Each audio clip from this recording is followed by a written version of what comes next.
Hello. Wow. Hello. Yo. Hello. Saul. Hello. Goodbye. Goodbye. That's Bye it. now. That's everything. All right. Goodbye. We yelled him off for Spider-Man. Spider-Man. Spider-Man. See you Wednesday Oh, I for love Even Heart. Spider-Man. Spider-Man. Maybe? And then more Spider-Man. It's only Spider-Man and we Kingdom need to Hearts? bring back the Spider-Man channel. And then we'll have more Spider-Man. I need more streams of Spider-Man. I need more We streams of bring it back to Spider-Man. The classics. I need more new Spider-Man. What? No, nothing. We're not that kind of news station. I need them. News station. We're a news station. We're a news station. We're a news Damn it, station. Parker. Damn it, Parker. We're a The news evening station. nudes. Did you even read the looking for it? But yeah, hello. We are joined by some guests today. We have a Lynn and we have a FOMO. Hello. They're gonna hang out with us. I made sure to change FOMO's reactive over to Jasna because it's funny. And we're the only two that have reactives that go all dark and foggy. Everybody else, Darkness. yeah, we go into the darkness. That's what we do. You know, you can make it so that no one does that. Well, no, because we have ones that don't have like the second thing, they automatically go on dark. Oh, I see. Because the images themselves are that way. Yeah. Well, it's not that. We It's don't, just if we you don't know, have, if you don't have two of them, you just have it go black. Oh, Yeah. Okay. because there's no distinction between like light and darkness. Right. Yeah. Sorry, Eric, I didn't choreograph my shit. I'm just learning new things about Discord. Sorry, did I come here with a whole outfit?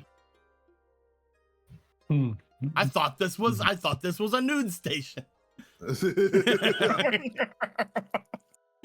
But yes, we are gonna jump in to the thing now. We've been on a decent hiatus. We've missed a couple games. And because of that, hopefully people remember whenever I roll this D4 and determine who is gonna say things. I was really you know what? It's a 3! FOMO, what happened? Oh my fucking god. All right. So last time in the Legend of Zelda Among Us edition, I watched the whole fucking session for this. I don't know what's going on, so bear with me. Witchcon is attacked by the Suckler, who sucks them all off.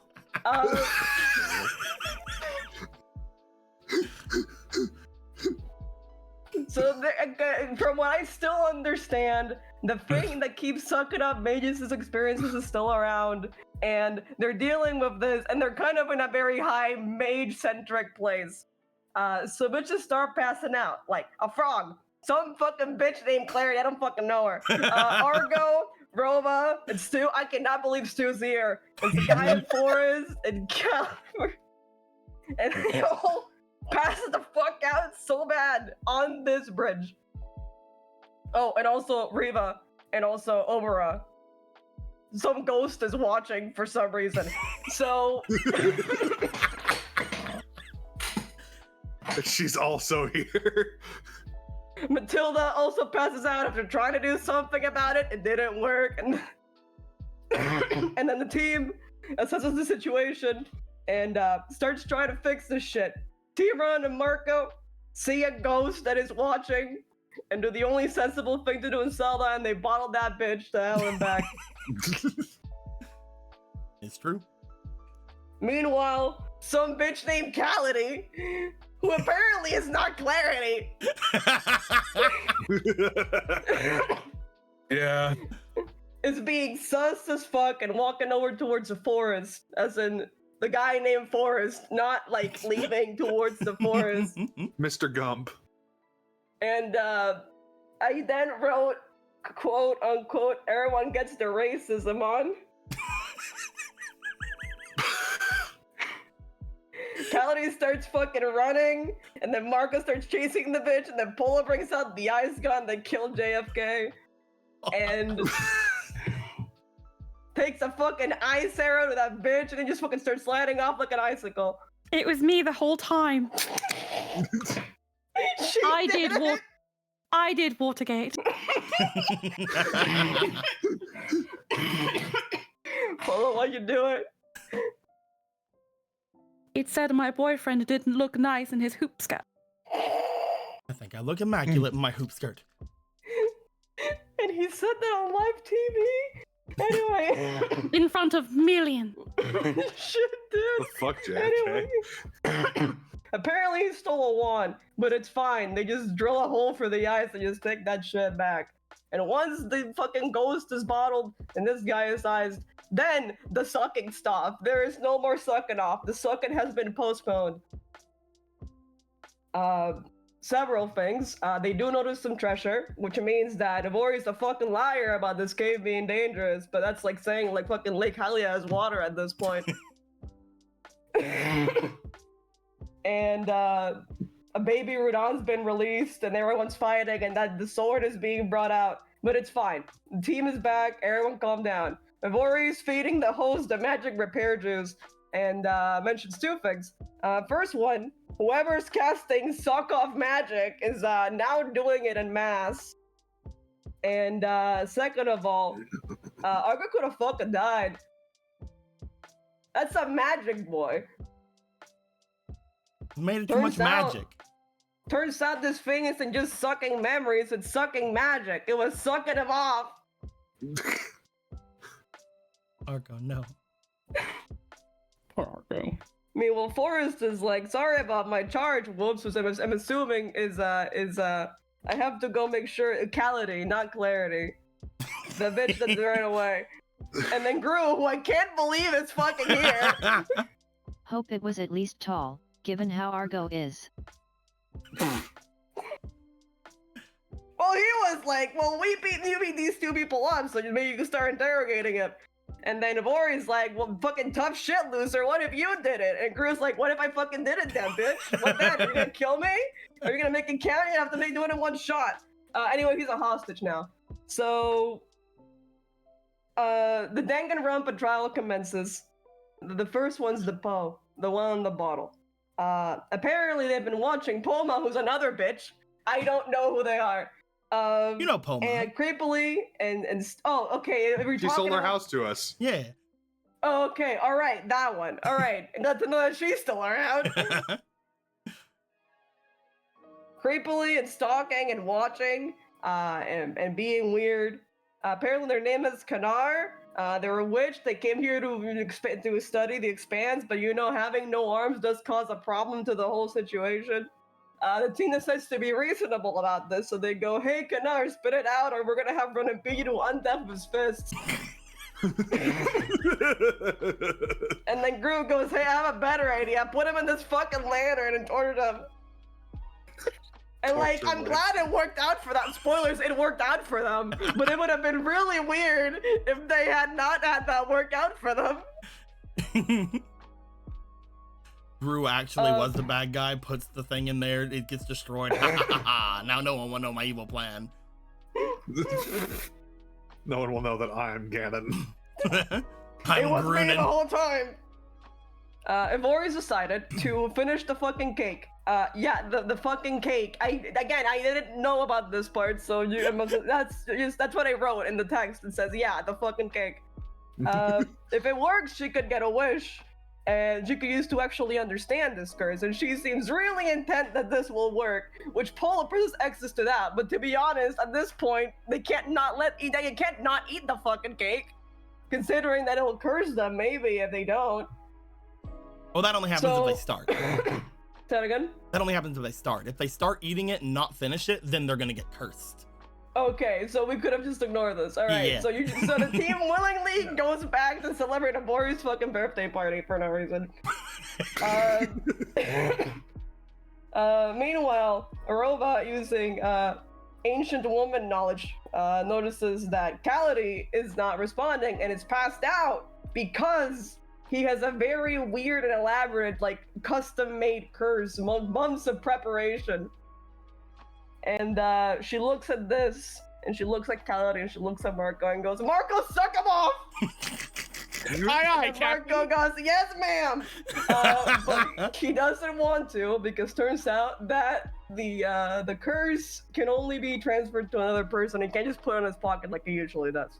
So Riva goes, fuck it, Marco, put it in me. And Marco goes, yes, ma'am, and doesn't do that. Instead, he puts it in himself. He gets like a fucking boost to all his stats and then he fucking passes out. And we haven't seen him since. I mean, we have seen him, he's right there, but we haven't seen him since. Kaladi wakes up, starts panicking.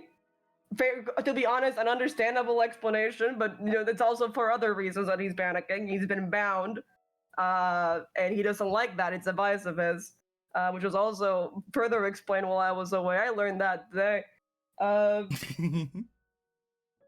He also looks pretty shocked because he has been missing like a month of his memory. Last time he remembers was Death Mountain, and now he's in this fucking cave. So there's a lot missing. And at this point, I wrote, I'm starting to think these guys haven't failed the role since I left. I don't know what it was about. Then, what else is there? Right, there you go. All right, so Gorfus says, release him. Ivori asks Gorfus if he's mad, and at this point, this makes her a suspect because there is no fucking way she doesn't know the answer to that one. and, and then Ronan goes, stop resisting, and then Kaladi stops resisting.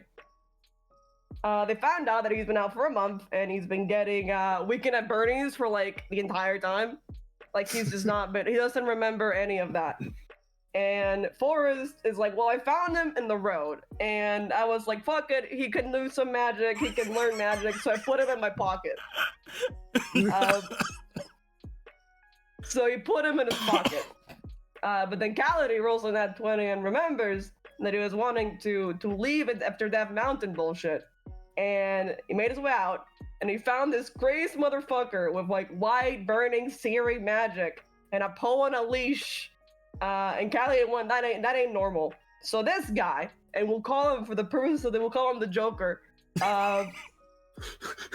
because of his iconic laugh, bound him and stole him, and presumably was the one who also cursed him with the very big curse. Also, it was going on a Death Mountain. He saw a Goron that had also been touched by the Joker. I don't know why I worded it like that. He had a blade for an arm, and the blade had an eye.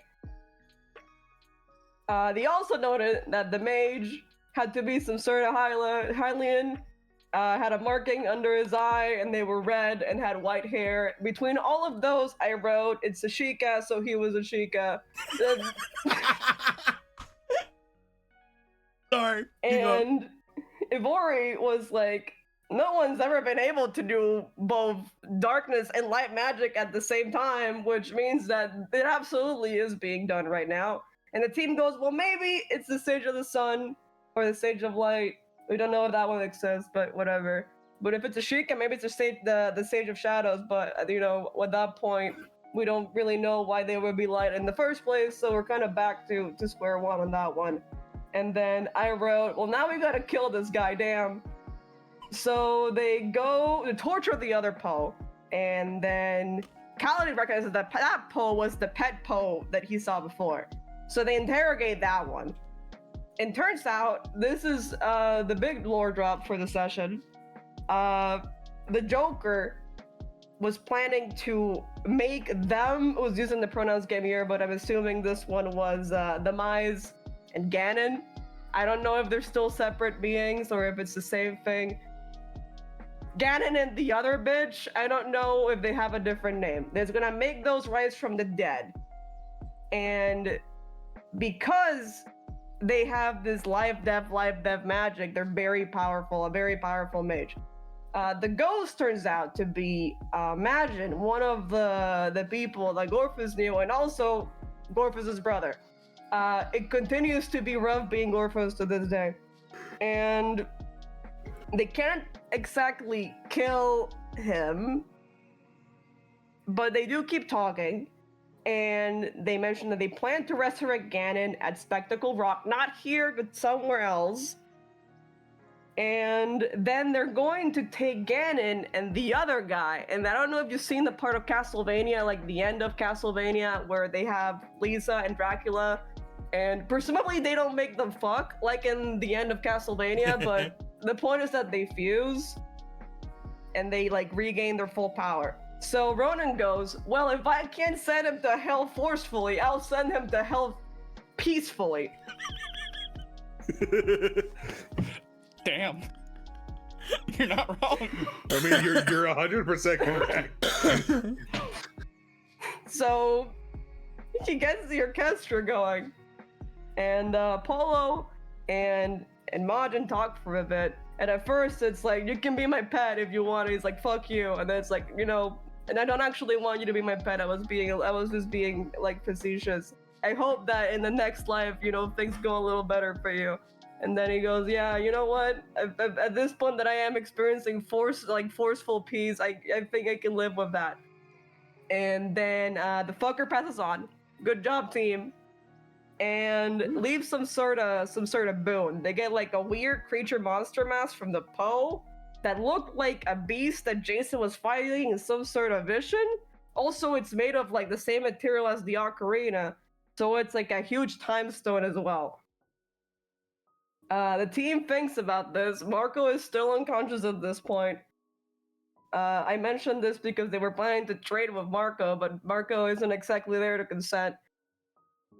And after the aftermath of all of that, Argo's looking at the scepter that was stolen, like, I don't know if we should keep that around. It gives me the heebie-jeebies. That shit seems sus as fuck.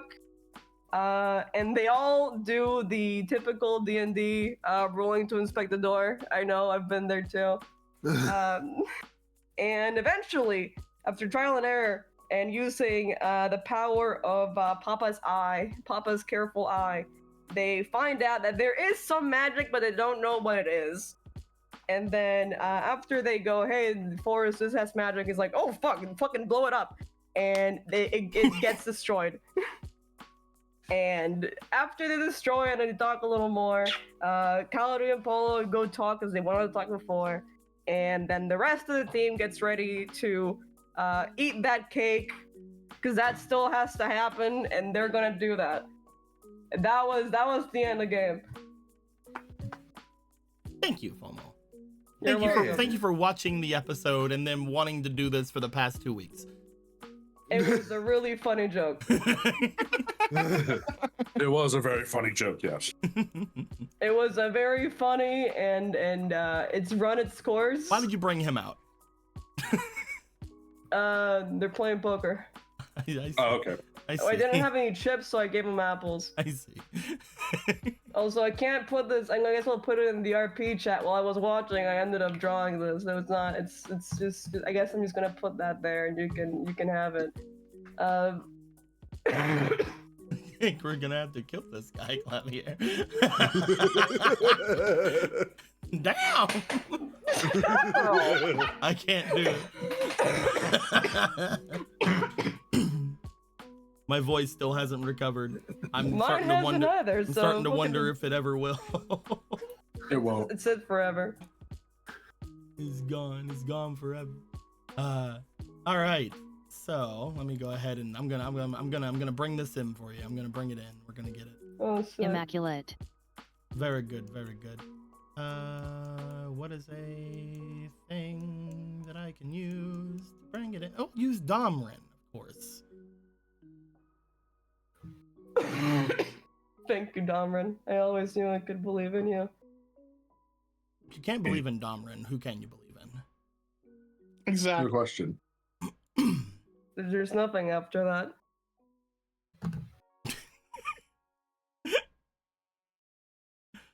Well, I gotta show you that.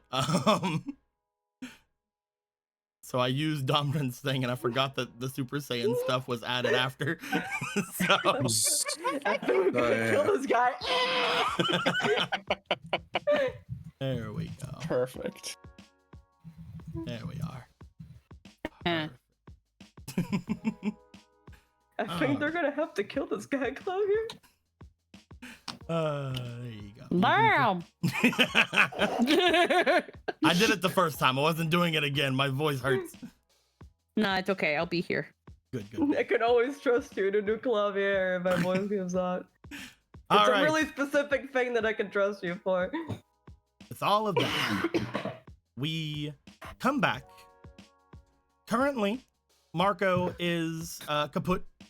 At the end of the last game, Rudon walked over and was looking like, it's okay, I'm gonna fucking be here for you, Marco. Here I am. I'm your master, so I will take care of you. I'll be there for you. If you're there for me. Argo needed Ronan to help him put the new little basin that he had over here, instead of being off in the center of the fucking room over here. So Ronan helped him put things over here, and I don't know if they're gonna talk about something. We'll see. Where the other two, Polo had gone off with Cality, because Polo and Cality had things to talk about, because Cality wanted to say things that they didn't get to say during the time at the Death Mountain because they got kidnapped and brainwashed. And Gorthos wanted to speak with Matilda, and Jason is here too. Or the other way around, I can't remember which one it was.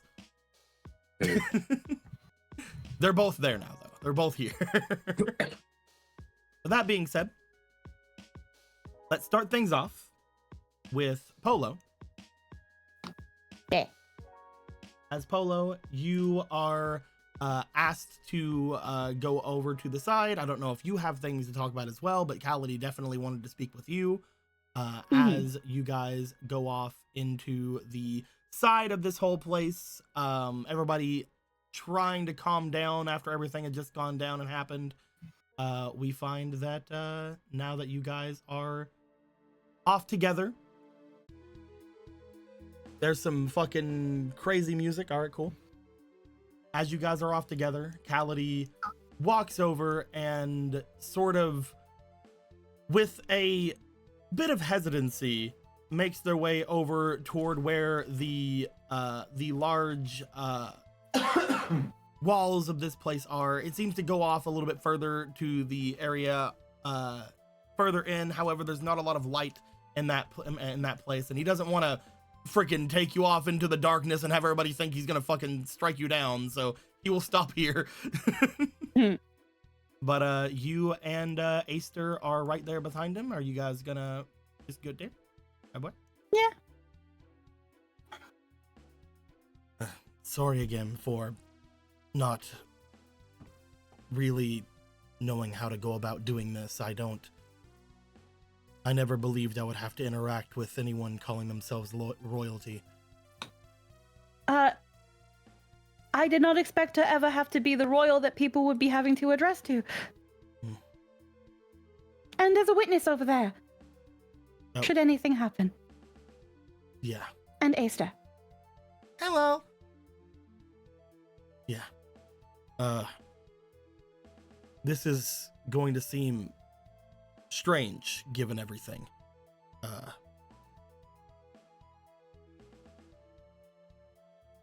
I'm trying to think of where to start with everything that just happened, and my heart's still beating like crazy, and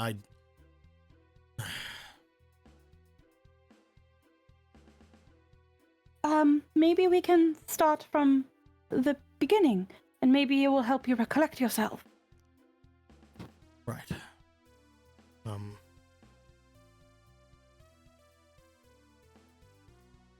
When you arrived at Death Mountain, when was the last time you remember being in any sort of control of yourself?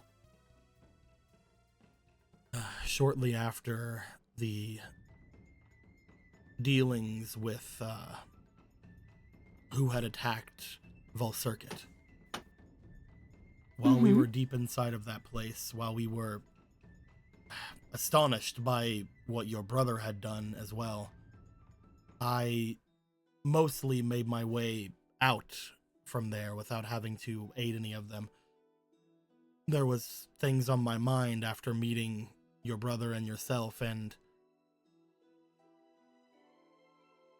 I am just going to come out and say it. I have been chosen by the tribes outside of this place, the demonic tribes, as their, I guess, chieftain.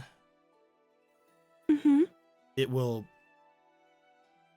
be that way soon at the very least, though I do think that those who came with me now are with that man who stole me.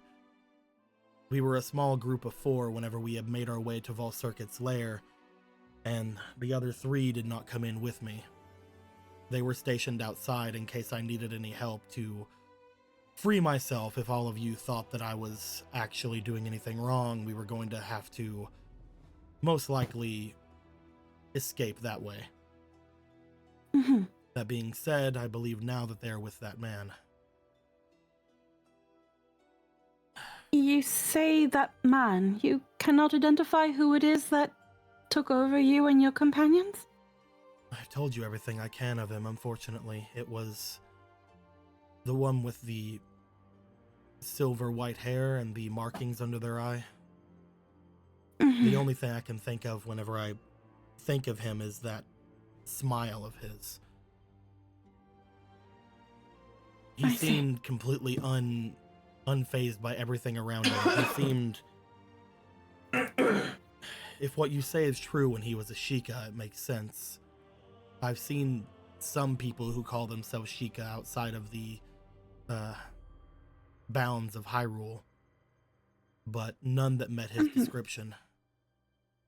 Mm. Either way,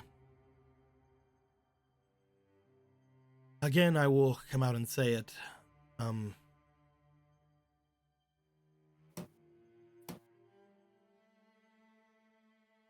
I believe I am to be your husband or brother. Huh? Oh, congratulations! No, wait a minute. I am only aware of 2 brothers. Yes. I only know of... and as far as I know, I am already betrothed, so you are rather late. As what I had assumed as well, yes. The chieftain before me had... This is so awkward. The chieftain before me had told me before she had perished that I was to wed one of their children.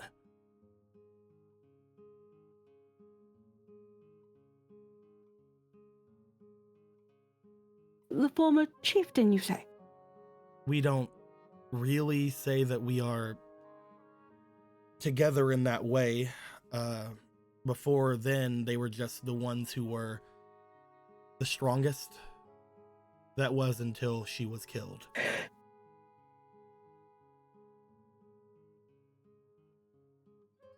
I'm trying to remember if I ever got the name of Hadar and Vega's mother. Nope. No, I didn't think so. I didn't think so. Unnamed mothers. The only ones who would know her name are either Hadar Vega or the Bishop of War, because that was his quote unquote sister, even though they might not have actually been related. So then it's like, cool. The 3 people who would know her name, I never cared to ask. And if I did, apparently I didn't care to write it down. And if I did, I can't remember where the fuck I would have put that information. I don't have it. And ever since look at that. My recipes are still here, but that's because they're saving them. Okay. Well, no, I don't have it written down. I do not believe that to be something that has to be fulfilled or anything. That is not what I was trying to go about saying, but after you had said while we were at the estate that you were to be the queen and your brother the king, or different things, the idea had merit, mostly for if you really wished to have a kingdom, you needed subjects. And the ones under me are all of the different tribes of demons outside of the area of Hyrule. I am not a leader. Especially after this, I do not consider myself one that should be over anyone. But those demons are stubborn. I do not know the best way to do this, but if one were to want to unite the demon tribes under some kind of kingdom, I do believe something like that may be one of the only ways. That's why I had also mentioned or brother, though I do not know if either of your brothers would want to do that either.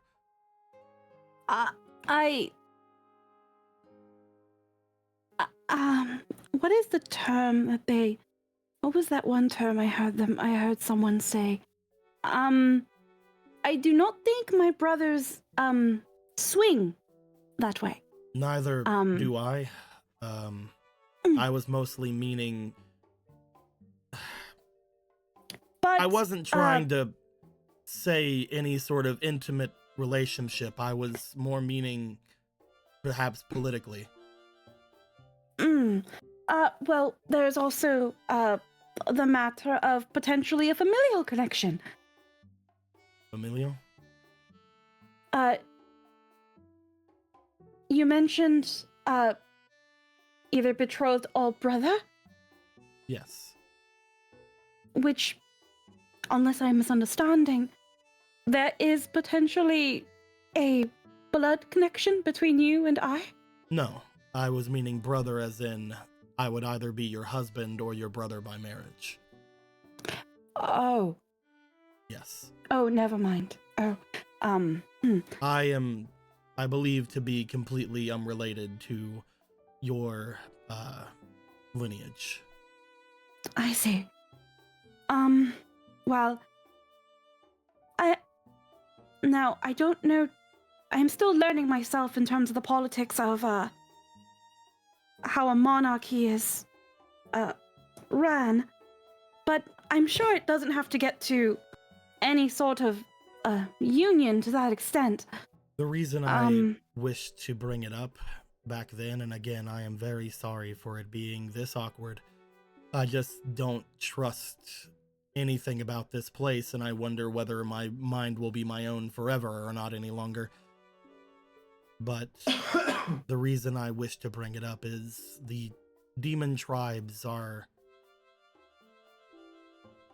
not great. Other than yourself, they are not able to move freely. They are not able to go into towns collectively by themselves. They are not able to do much of anything of the like. You and your brothers are the exceptions, it seems, but our people, they do not trust any of the lands even remotely near Hyrule. If something like this were to be left on their own, they will eventually split off and move somewhere else. I see. Only wish to bring it up to you in case any of you could think of something. I did not wish to be the chieftain of this place. I did not wish to take on Asida's claim, but I was the strongest after them. Asita, you say? Yes. Ah, and, they are the ones that you claim was killed? Yes, by your brother. I see. Then, that is the name of his mother. I, again, have no ideas on how this can be fulfilled.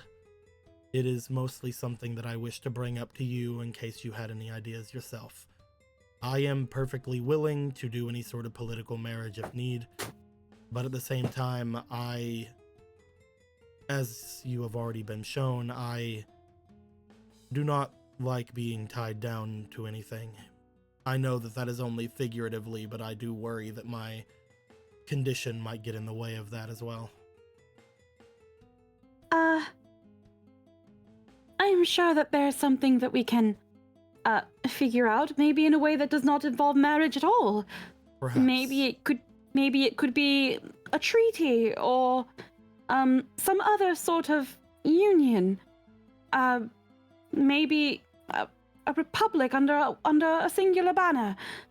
Right now, it is technically, quote unquote, a monarchy because it is what Vega in his rashness had decided it suddenly was. The North is not any more united than the demon tribes to the south. I will warn you. From what we were told, our numbers are far greater than any that make their way in the north. We have far more demon tribes under our banner, we'll say, than I believe you have probably ever seen in your life. I do not doubt that. I was told to, under all circumstances, avoid the south of Hyrule. The only problem I see with any sort of treaty is I worry that it may not be enough for some of them. I see. If you could speak with your brothers and any of you come up with anything, I am fully willing to try anything at this point. Mm-hmm. I could probably also consult the King of Hyrule. He would have better understanding on how to properly rule a nation, or at least give some suggestions for proper unification. Just to make sure that I'm hearing this right, you're telling me that you want to go to Castle. I'm sorry.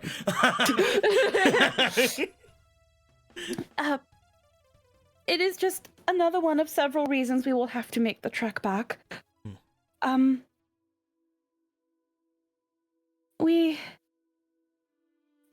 will find a way to maybe make it so that both the North and the South can be satisfied and properly united. I only wish to bring this up to you so you're not blindsided later. I'm sorry if I've given you too much to think on. No, it is absolutely fine. This is something that I would have probably had to have considered at some point if I am to become an actual reigning monarch in place of Brother Vega. And even if I am to then give the throne to Brother Vega or whichever.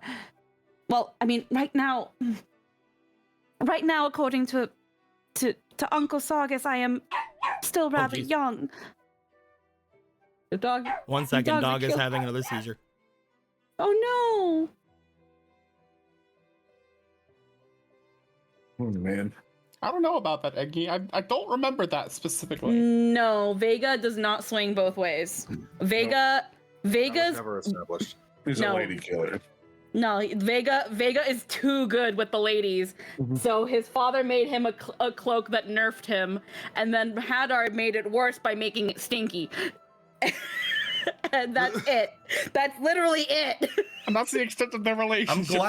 I'm glad that finally got like fully brought in, that his dad wasn't the one that made him stinky, it was his fucking brother. Yeah, it was no, because I still remember Vega being in the bathtub in his underwear being like, this is my bathing suit, I'm taking a bath, because he's fucking stupid. Anyway, I'm back. So no, Vega's also stupid. But no, yeah. I'm sure that Sympathies. you can One come of up with my something. puppers is also epileptic. Yeah. Also, the sister-in-law thing is certainly an angle. Yeah, she is very old. The pupper is very old. So it takes a little bit of a toll on her to do much of anything.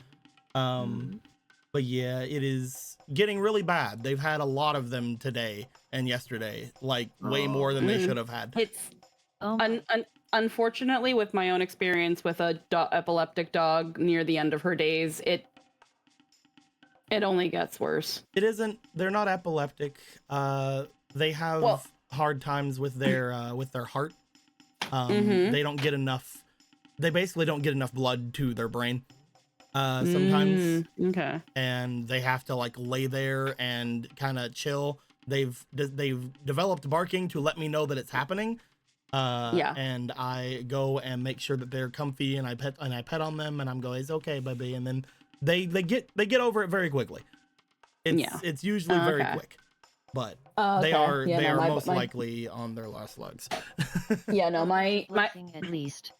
my dog near the end of her days, she started suddenly getting seizures, and they only got bad and worse and worse. Yeah. So, But yeah, it can be pretty scary. We are fine. We are good. Epileptic dogs aside. If there's anything that any sort of information that I can provide to you and yours on anything that has happened in the Southern tribes, I will give whatever I can. Thank you. Again, I felt I would have to, at some point, consider what is happening in the Southern tribes. If I wanted, well, if my family wanted to properly rule, even using the term rule seems so odd. It may be odd, but I do think that even though your brother brought this up most likely as just something he wanted to do, I do think that things like that are what spur us demons on. We all hang on to titles like general. We all still look up to the times of old whenever our tribes were basically subservient to royalty or even gods.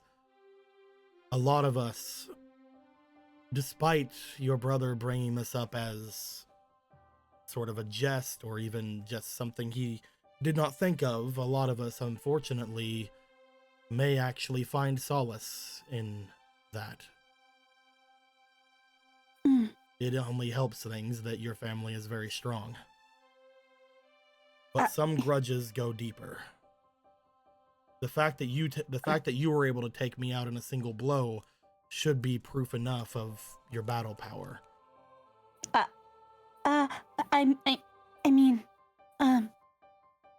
Thank you.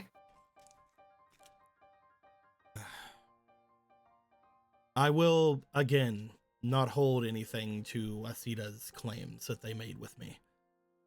There were many promises that were made, but you have freed me. And as such, I believe that none of those claims hold any water. We are, even though you may not have even wanted to even give thoughts to those, we are square.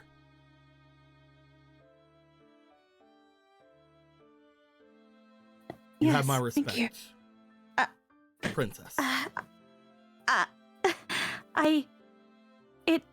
It is an honor, and one that I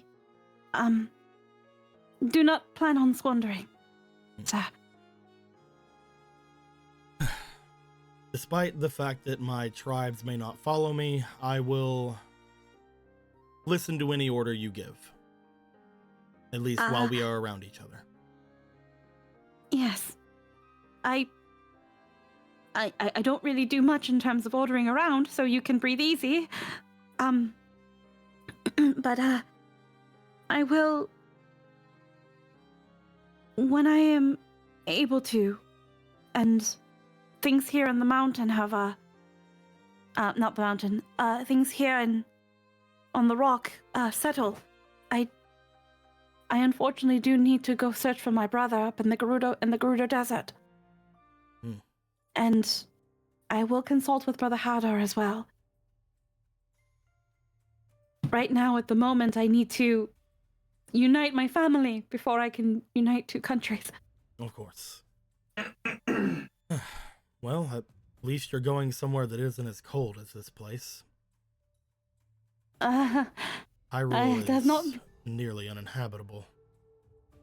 You see him like tighten the cuffs on his fuzzy arms. Do you find Hyrule cold? A decent bit. I am used to much more tropical climate. I found Hyrule rather warm when I first came down. Are you insane?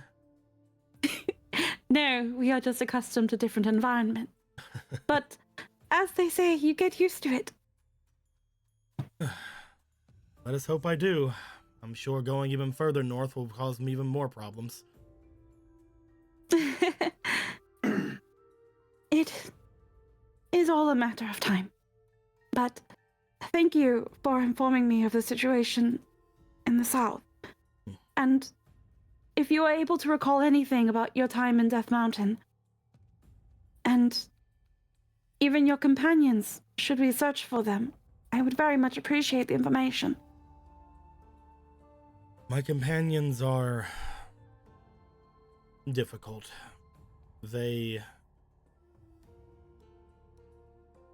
I will hope that I can find trace of them before they are used in any sort of horrible way. Mm-hmm. Either way, I will retire for the moment until the cake is ready. I'm going to try to catch my breath. Yes, of course. And I know it is probably not my place to offer apologies, but my apologies for your vice having been used against you so violently. It just shows that they were either extremely lucky or very well informed. Either way, I do not like it. I still yet do not know what it is like having a vice. Is that so? It's usually pretty instinctful for us. There's just kind of this look around like, I don't know, I don't have one.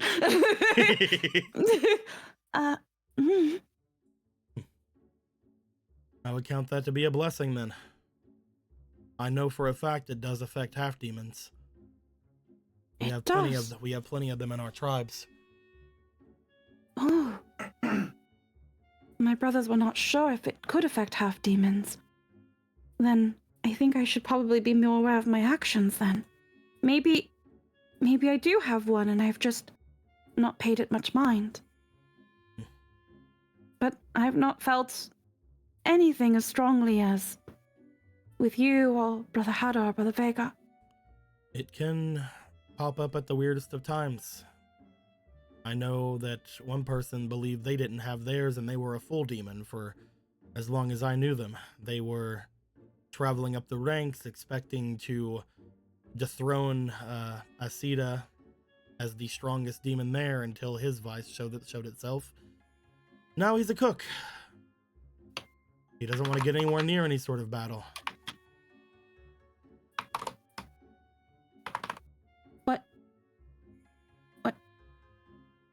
What was his vice? Was it battle?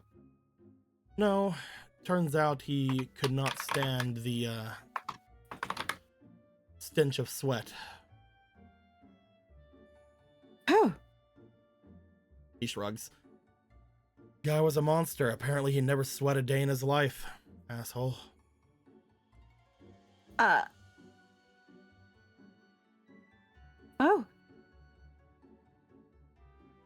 Sometimes I worry that these things are just here to make sure we don't get too powerful. That is so strange.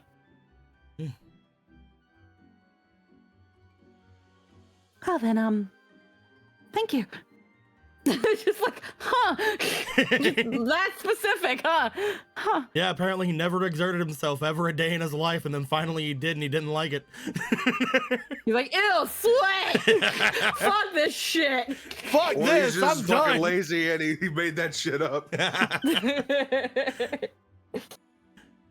Cality makes his way over and just sort of sits on the little ledge here, looking out toward the darkness.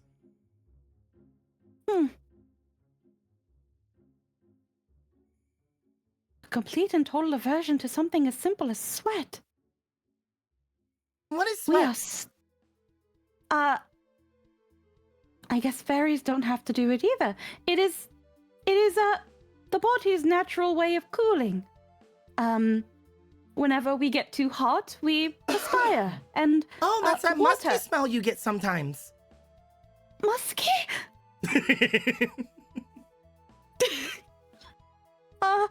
I mean, if left unattended to, it could, I guess it could, smell rather unfavorably, but So musky. that is why you take baths. Yes. Interesting. It is when water forms on our persons and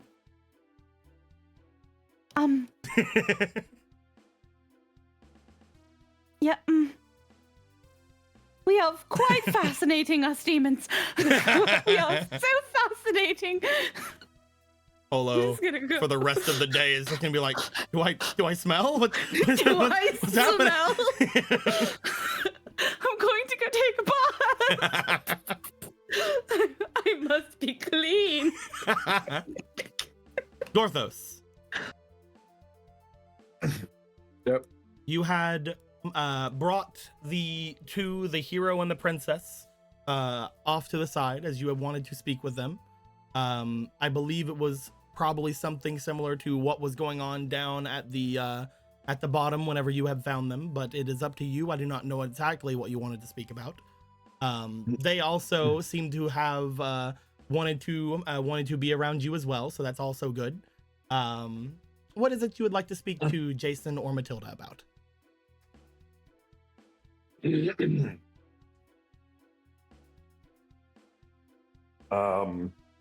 Well, it was stuff about Ganon and this whole psycho plan that Majin mentioned.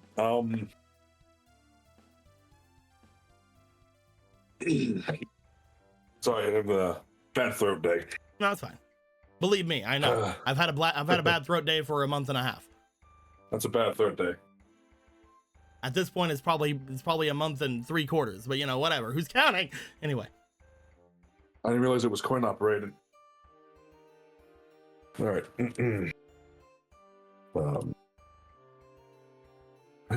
Well, you two.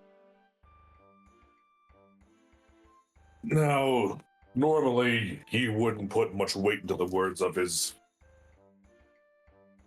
associate, Maj. Mm-hmm.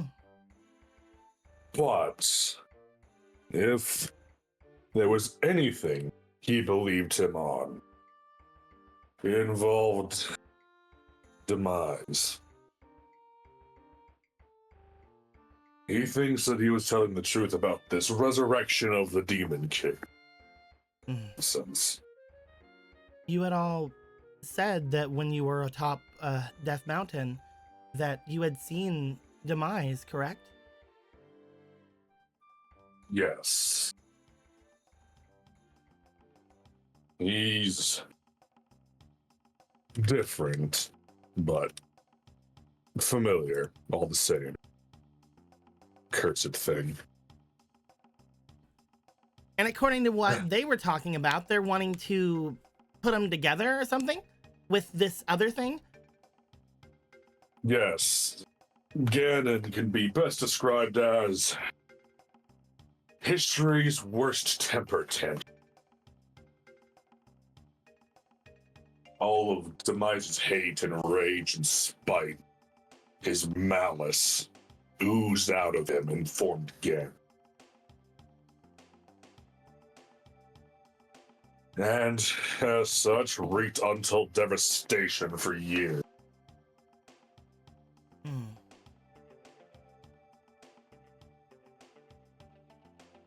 Only the first chosen hero, to Gorthos' knowledge, has ever been able to defeat him. With that, as he points to the Master Sword. Jason looks at it. That being said, he also had to fight the possessed bodies of Gorthos, Ivori, and Volcircuit, and Majin, though possessed shaky conception considering. That one. You were made to fight them. He and many other beings of all demonkind really. Completely lost all their will, subsumed by Gen. Completely and utterly. He does not even have recollection of what he was like then. Only the aftermath when he was freed.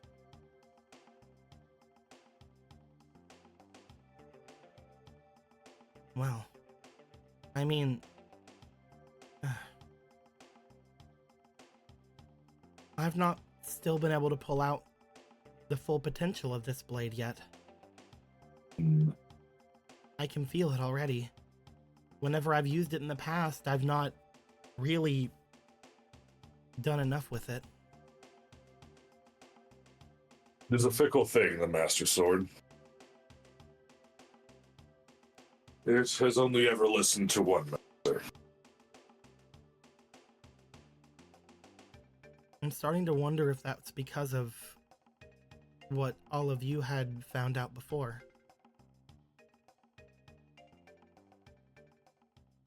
For what?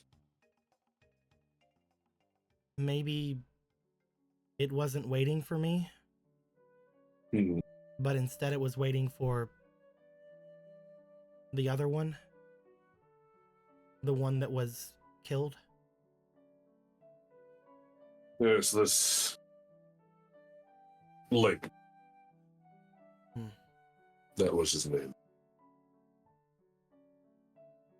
Maybe that is why I can't pull out the full power of this thing. Well, the Master Sword does not discriminate against which incarnation wields it.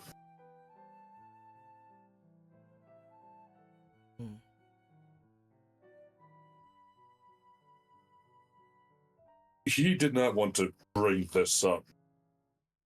Potentially ever. However, it seems fate might be forcing his hand in this, Jason.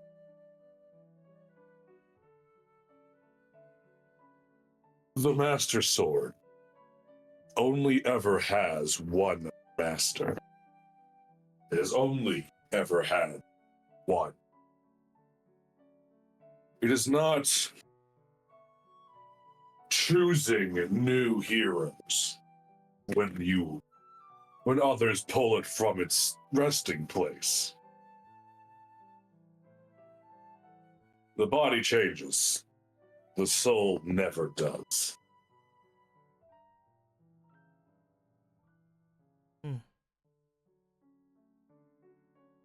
Because you wield it and you pulled it, you are a reincarnation of Link.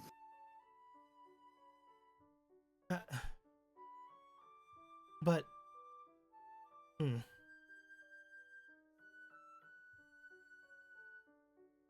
They look confused as they look down to the sword. I don't understand. They never do at first, but the memories come back over time. Some sooner than others, some never at all.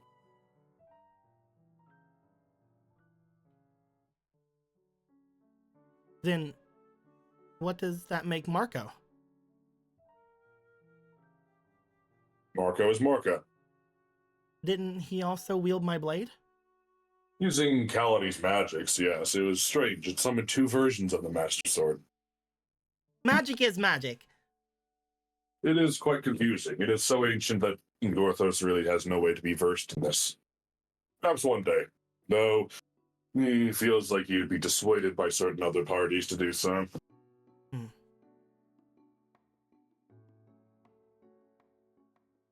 But others can wield the Master Sword. Do not be mistaken. None can... What's the best word? Connect with it. No one has the capability. The Blade of Evil's Bane has but one master.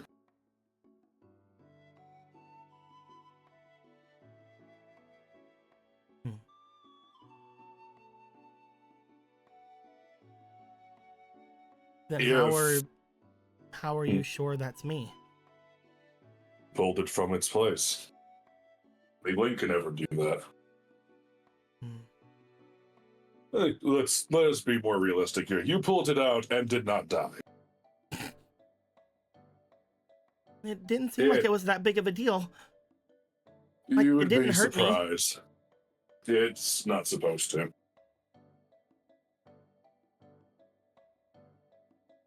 Not if you're supposed to have it. He can speak from experience on this. Even he can't hold it still.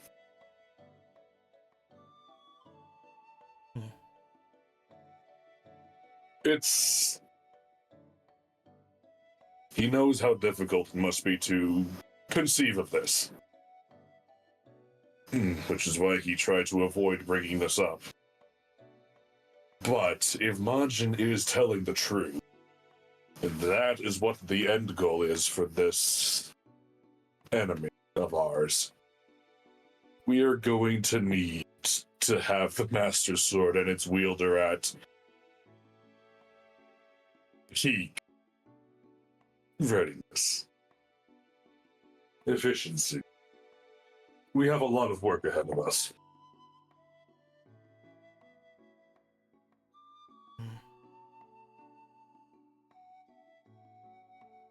They look down. They don't look sad. They just look confused. This cycle has been going on for as long as Gorthos can remember, and he remembers much. Now, at least. It's always been the same. Always Frustratingly so. Frustratingly so. The goddesses felt it's necessary to bless us both with different forms of eternity. Orthos kept himself throughout it all. Link had a chance at new life every time. Yet it always ended the same. With a sword in their hand.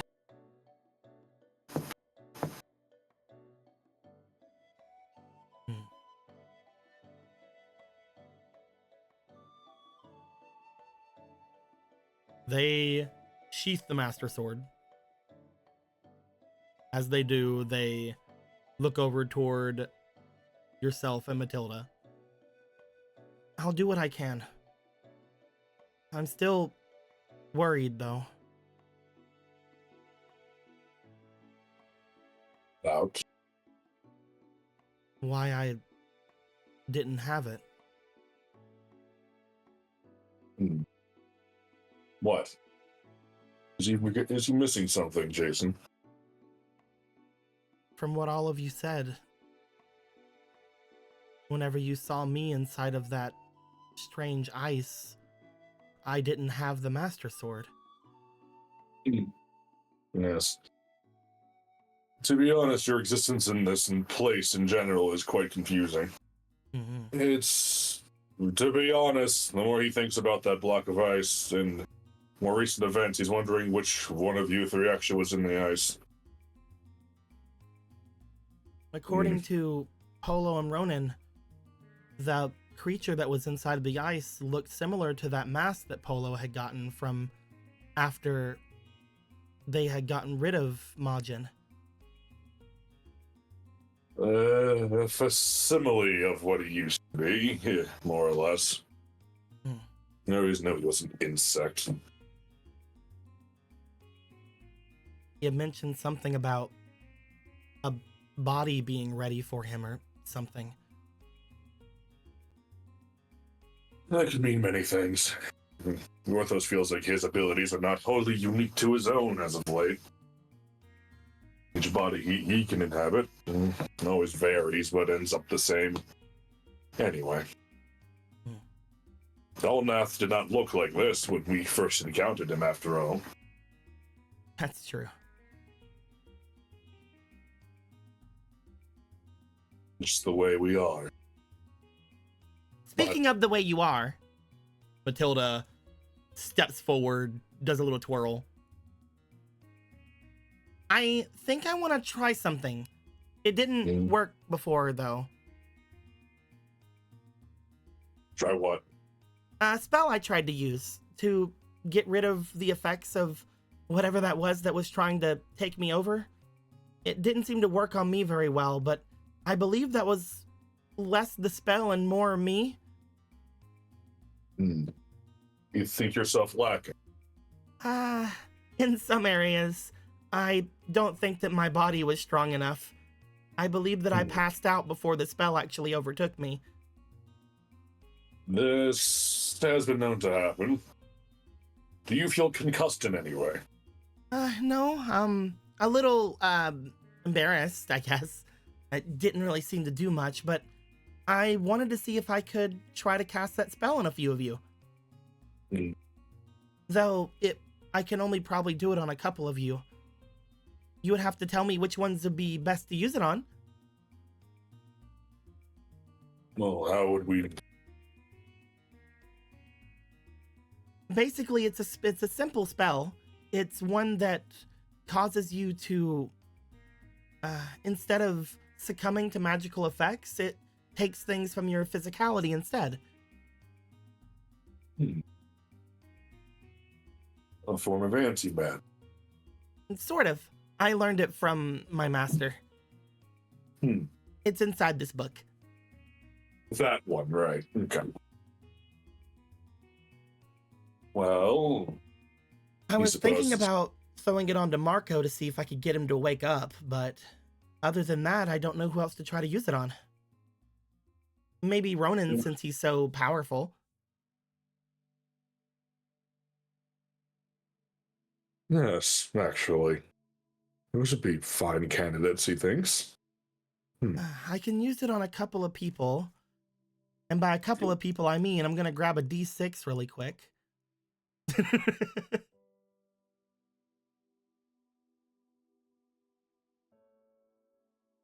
I can use it on 5 people. But that is unfortunately the limit. To create such an interesting spell in such a short span of time. I don't think it was meant to use against something like this. I think it was meant for something else, but whenever I was reading through, I saw it and I'm like, oh, that would probably work. And it didn't. But it still might.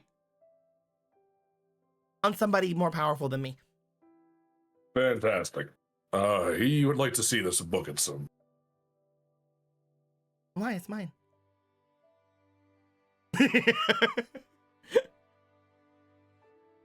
You really do remind him of someone he used to know.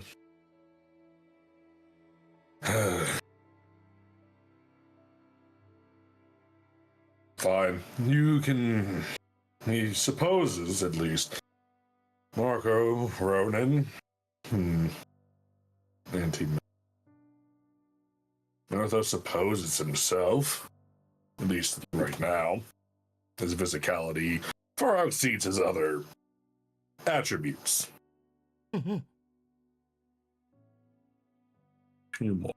Once you can think of 2 other people, let me know then. I'll go see if I can get into Marco and see if I can get him to wake up. Please do so.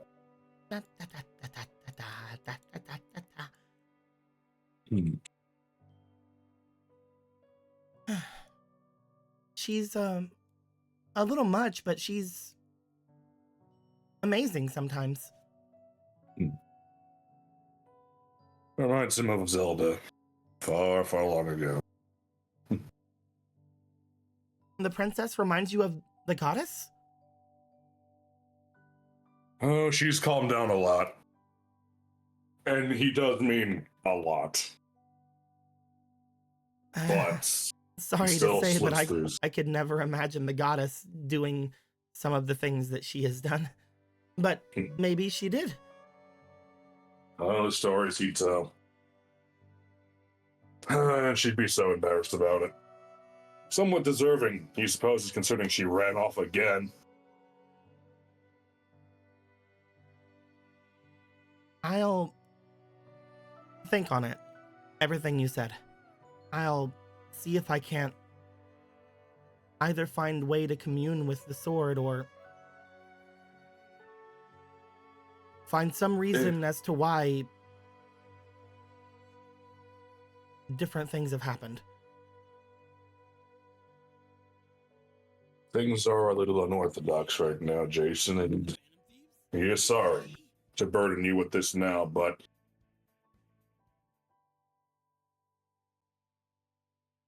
you can't take a risk like this without making sure the right people understand what's going on. If you would like his help, he'd offer it without hesitation. It would not be the first time.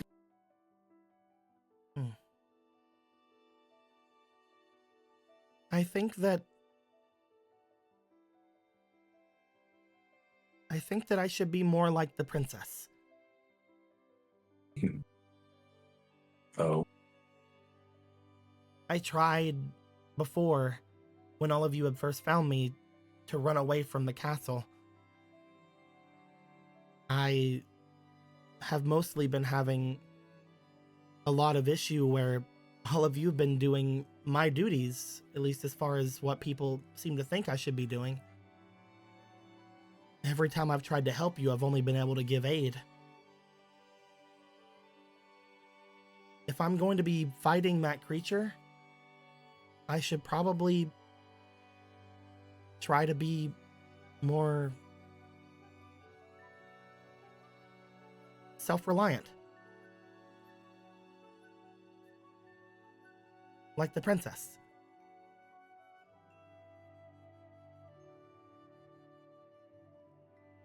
It's good to be self-reliant, Jason, but no hero ever does stand alone. And no hero treads the same path as a previous, even if they are reincarnations.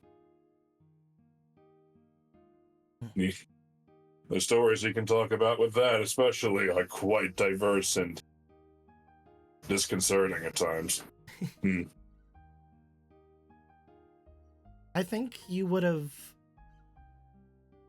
liked whatever my memories are of who raised me.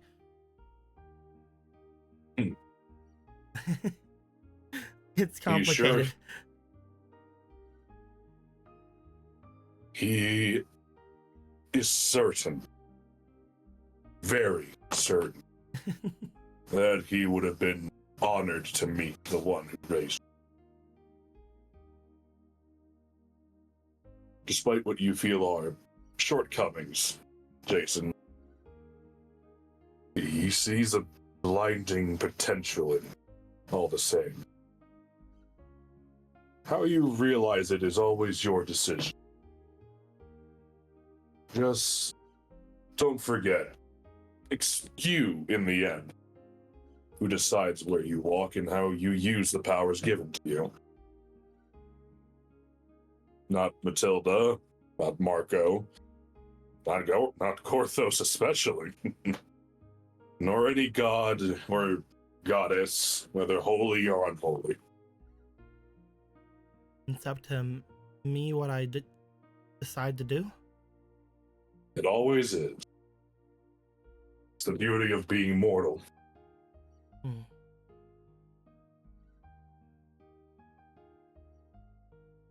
I will try to follow my instinct then.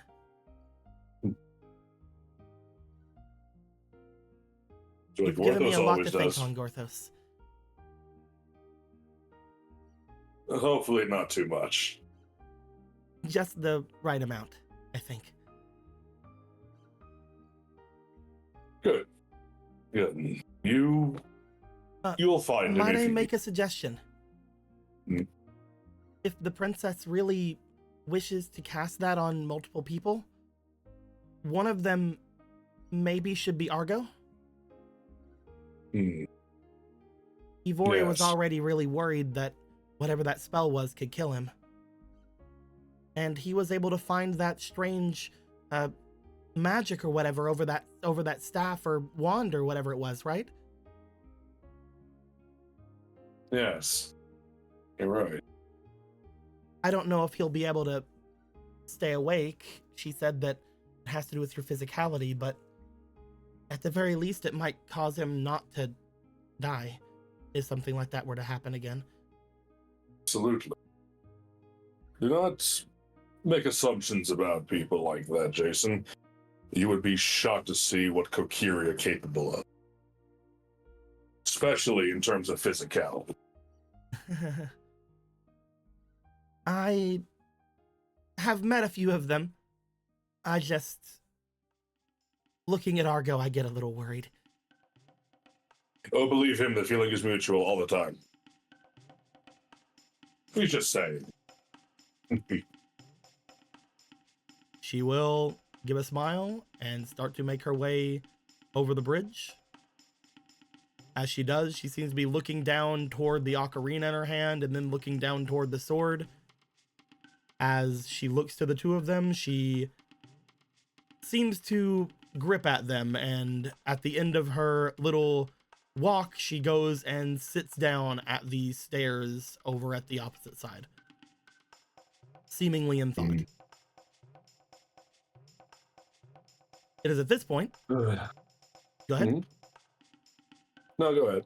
It is at this point we will go to Ronan. Ronan, you and Z would accompany Argo and Therapy Magic Frog, the Usurper, +8. And as Very important. very important. And as you would bring the new basin over here, it is just the same as the one that's over here. I don't want to redraw it. That's fine. You bring it over here with Argo. Argo starts to look it over. He seems very satisfied with the placement. As you are here, is there anything you'd like to do before returning to everybody else? You know that Ivori was going to get everything prepared to do the cake. Is there anything you'd like to do before the cake is settled? I can't really think of anything because we said we were going to do the scrying stuff after the cake. Yes. So nothing in particular right now. Okay. Ba-ba-da-ba-da. With that being said, the dark music will come. Because there is something that needs to be decided when it comes to Marco. Oh boy.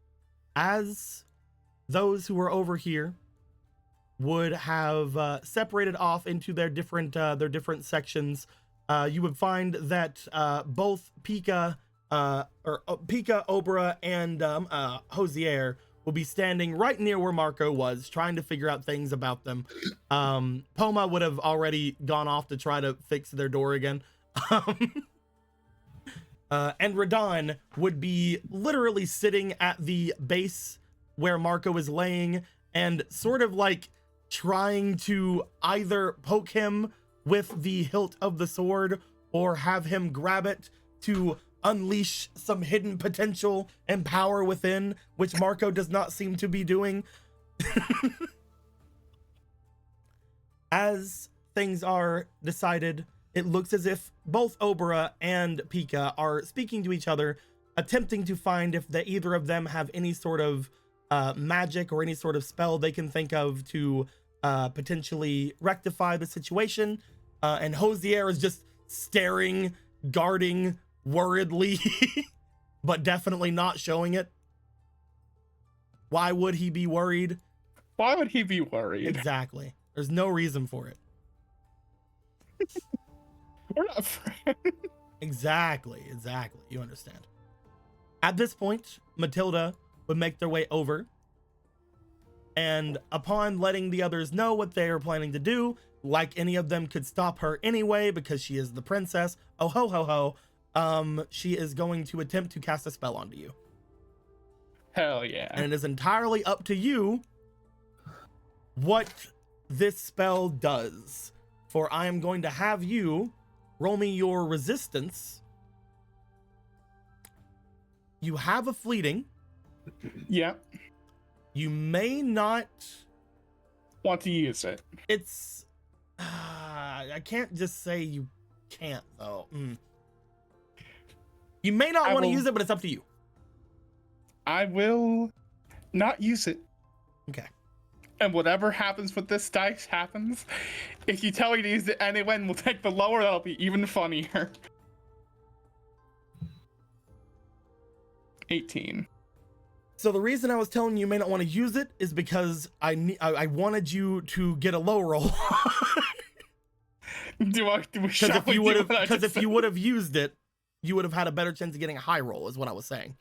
Mm-hmm. However, the spell definitely works. As the spell goes over Marco, in your fascinating dreams of what's your dreams happening right now, Marco? What are you dreaming about? What are your fascinating dreams? He is currently dreaming about, let's see here.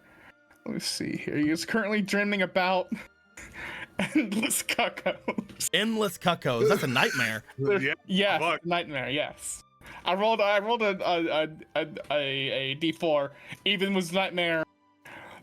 Odds was good, so nightmare. Yes, he is having a bit of a nightmare of an endless sea of cuckoos. You are having rage. You are having the look of what you assume to be the last moment of your life as you look to all these cuckoos who are enraged and are about to pounce. As you do feel a magic feeling into your body, into your bones, a little speck of light coming from your core that seems to shine out. And as it does, while inside this dream, you feel at peace. As you look to the cuckoo horde in front of you, you feel confident. You're not going to kill the cuckoos. You feel confident that you can pacify them. Be at peace, my cuckoos. Go, pacify them, Marco. Get them. He goes, he pacifies them. Outside of He pats their heads. Outside of this, you are still asleep, so but you definitely have a spell on you now.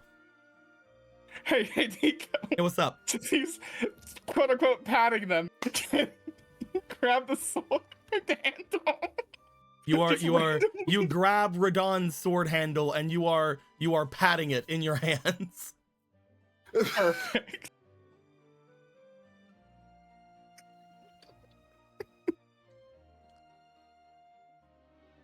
As everyone begins to gather back around,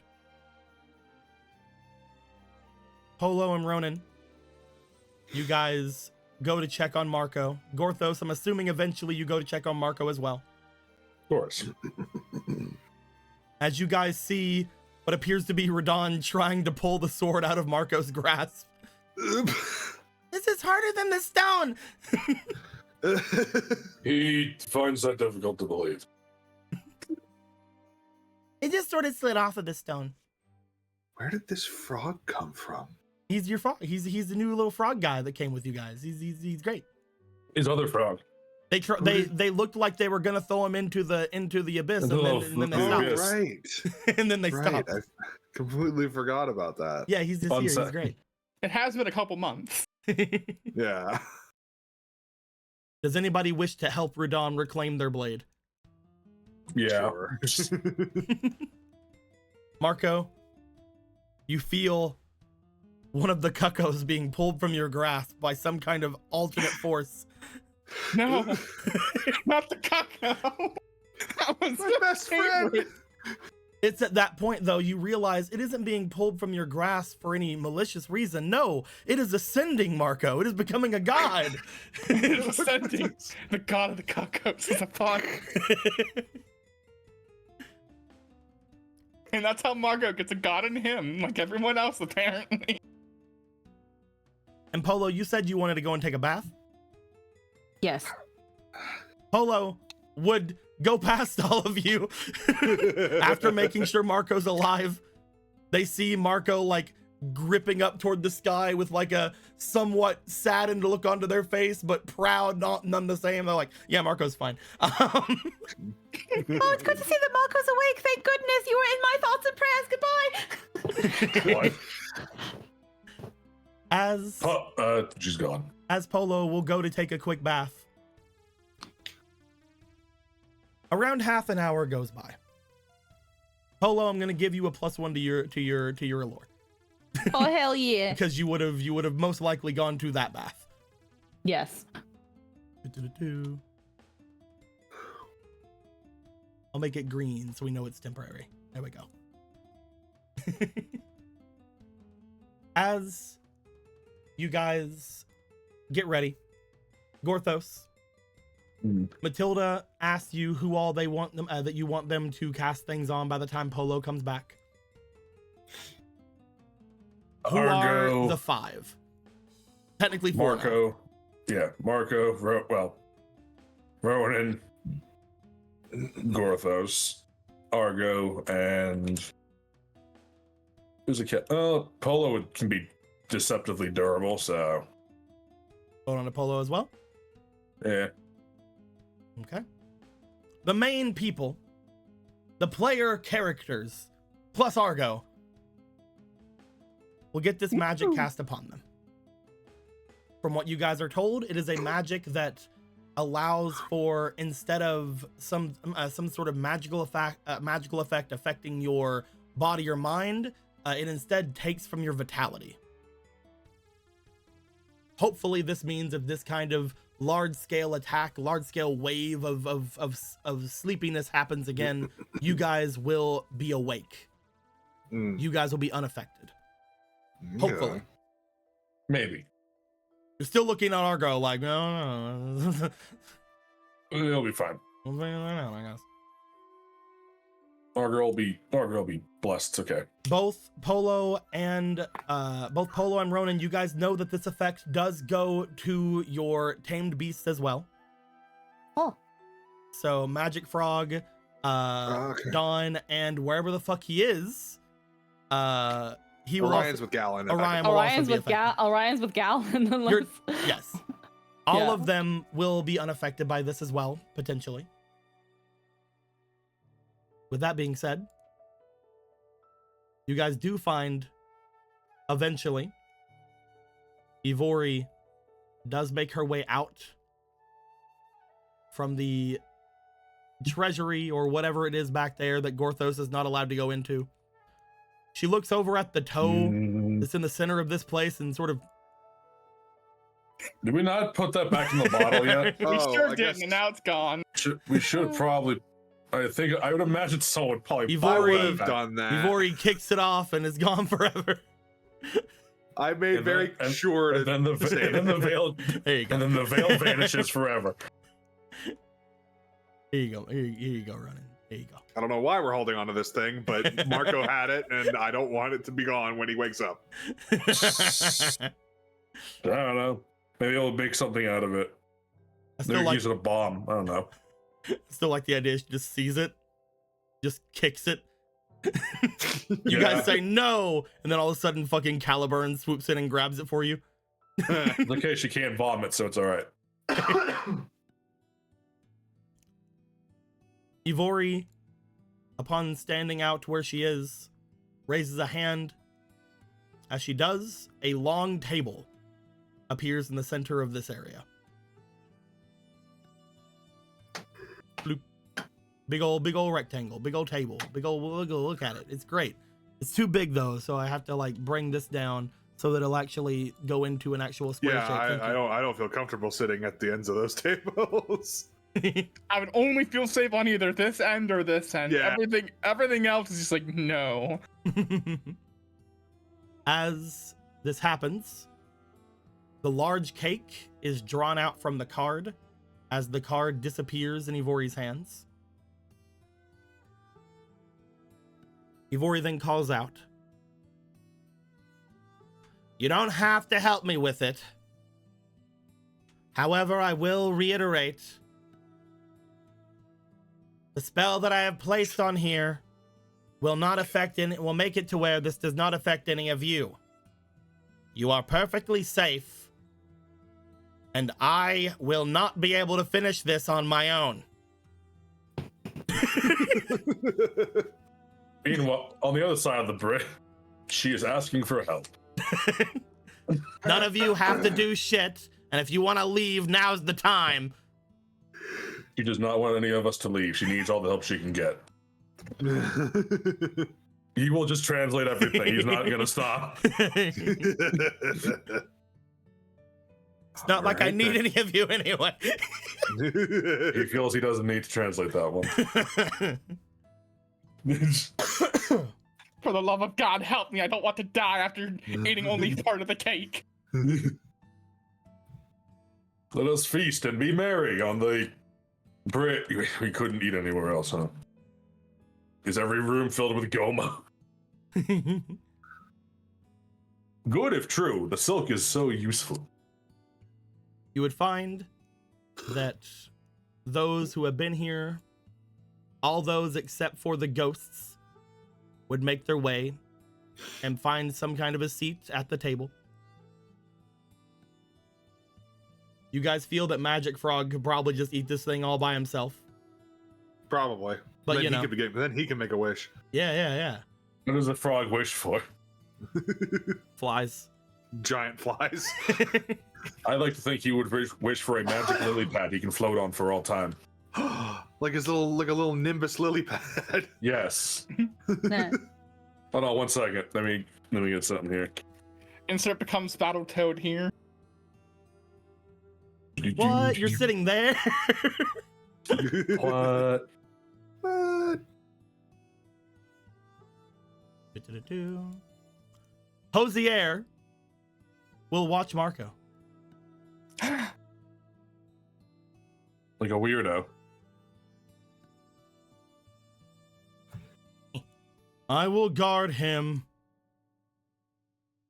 Bloop.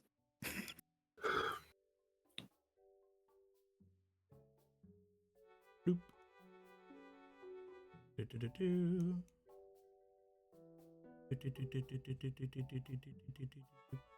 What is your opposite? Equal to the high Exactly. mage. The most important spot.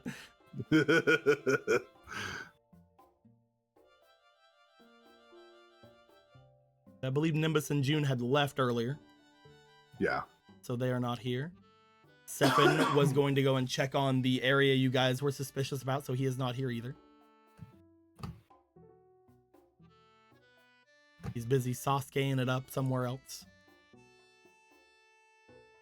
Oh, my nest needs to be filled. Otacon. My tummy hurt. Come here real bad. I need you to Sorry, pick me up God. from school. Get the polo over here. Scriptory. Wow. There we are. There we go. Is this everyone then? I think so. I've been told that this cake is rather mediocre at best. We'll see if Marco's sisters surprise me. Either way, dig in. Okay. Why hesitate? The cake is rather large.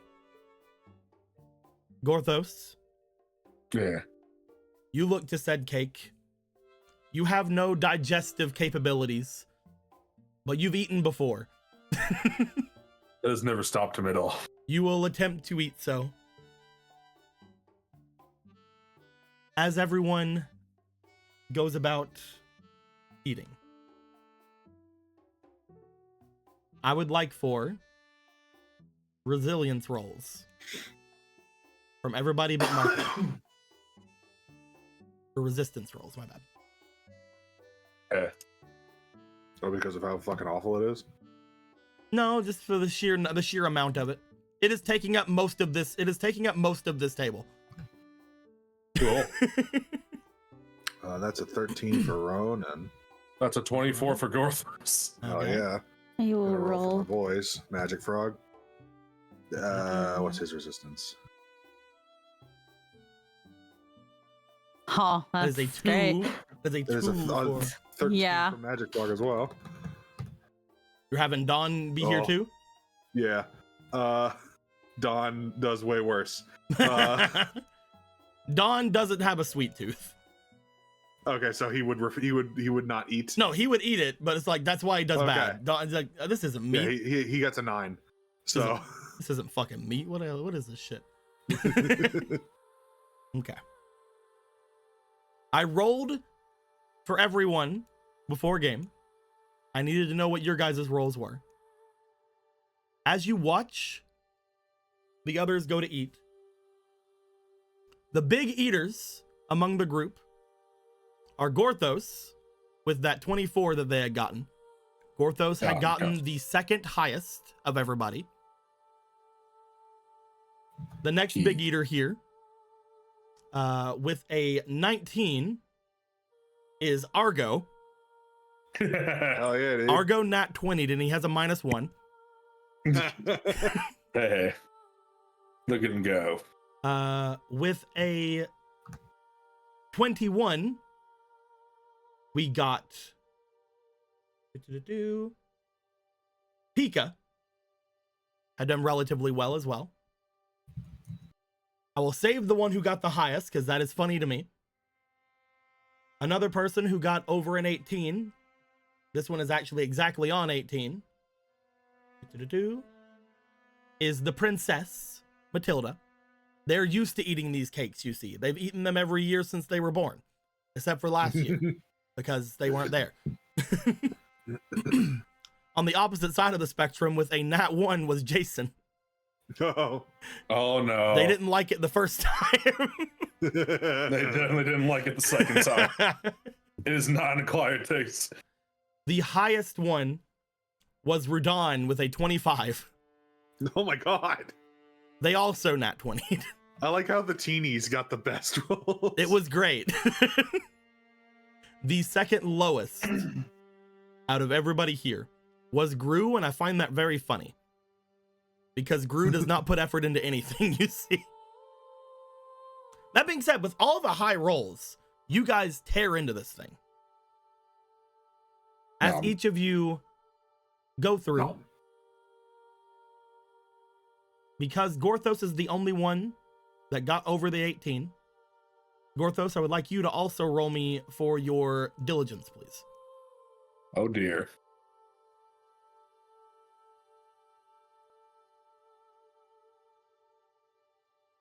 That's a 19. Roll me one more time. 23. So 23 is the highest. 23 is 4 diligence. All right. Gorthos, you are not only able to eat relatively well, and by that I mean very well, but you were also able to keep a understanding about you. You notice that above you, Caliburn is still trying to go at the things that are floating all above you guys. Still trying to get rid of that strange film that's all around the top. Does not let any fall into the cake. That'd be gross. But as you eat through it all, roll me a straight d20. Okay. More rolls. I'm just glad you got the 19 before. Yeah, it's really cool. Nope.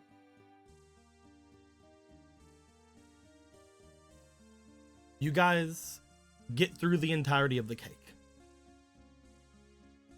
It takes you guys the better part of an hour. You guys are surprised you get through it that quick. Just with the understanding of how big this was and how many people are here. You guys note that a majority of the work was done by Gorthos and Magic Frog. Magic Frog did not have to roll. I've decided Magic Frog can have all he wants. Mostly the rolls was I'm adding everything together. Gotcha. And Magic Frog being the biggest stomach here, I cannot imagine that if you told him to eat, he wouldn't eat.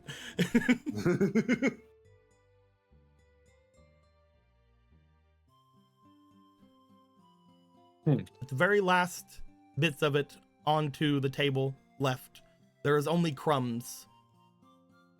You guys were told to eat every bit of it, however. As such, the tiny frog was brought over to get at all the crumbs. Radon watches the tiny frog with interest. As the tiny frog does the best they can, Radon will also go and help the tiny frog. Just holds up plates to Magic Frog and has him lick them.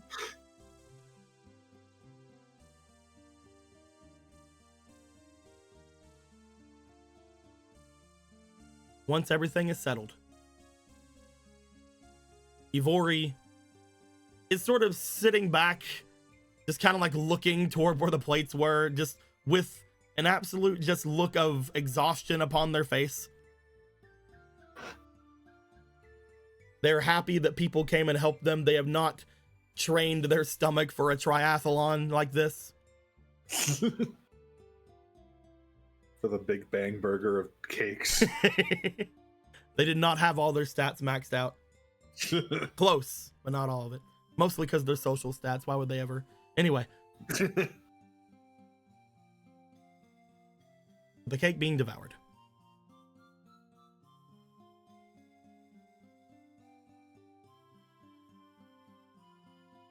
She makes the table disappear. The plates that were on the table disappear. Everything that was not connected to the table falls onto the ground. There's only a tiny bit of cake remaining. As a tiny little glob of icing is over, Radon picks up Tiny Magic Frog, runs over to it, and points it at it. It's like that. Consume. Eat it. It is consumed.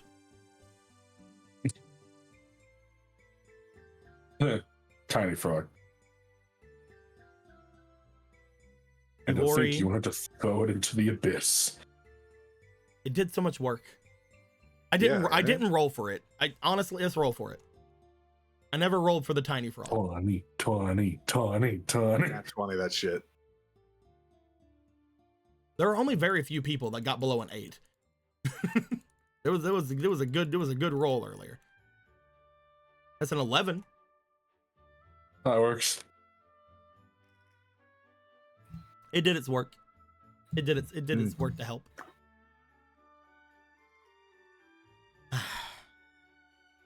Now then, since we know what we want from this, no one has any objections to what I wish to do?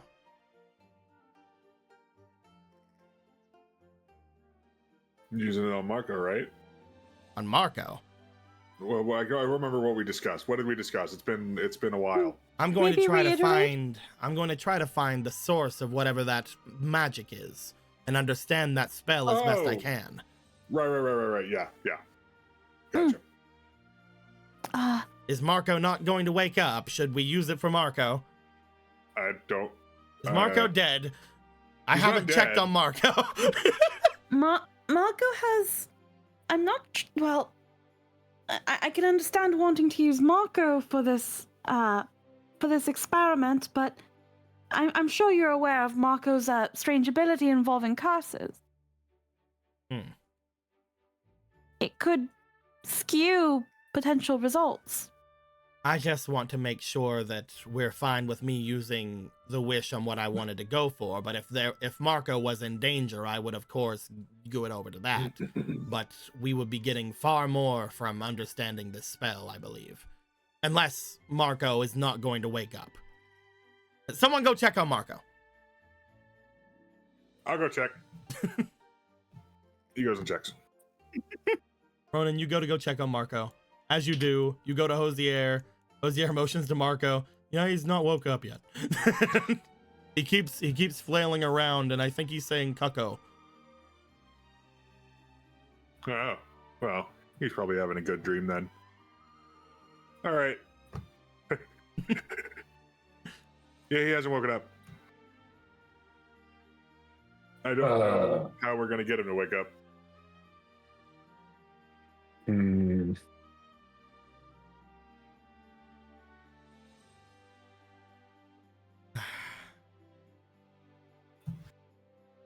And the I thing is, I'm could- sure there are ways. Oh, sorry. Go ahead. I could use it there, if you all wish. But we may at that point never understand this spell truly. Just because just because the other one of us is gone does not mean that spell will be gone. Yeah, I leave it to you. Should we awaken Marco, or should we figure out the understanding as much as we can of this spell that's been taking the skills of mages? What would Marco want you guys to do? There's no mold in this room. We can't do Option anything Marco would two. want. Wish for mold. Option 3, then what would you want you to do? I can't indulge in action in here. We're running out of options. Option 5, then. Does my danger sense go on? No, anyway. For real though, real thoughts. You guys are decently sure Marco's looking better than Marco did before. Mm-hmm. They haven't woken up yet, so there may still be something to this curse, maybe, but Marco is also a cursey mage. It is up to you guys.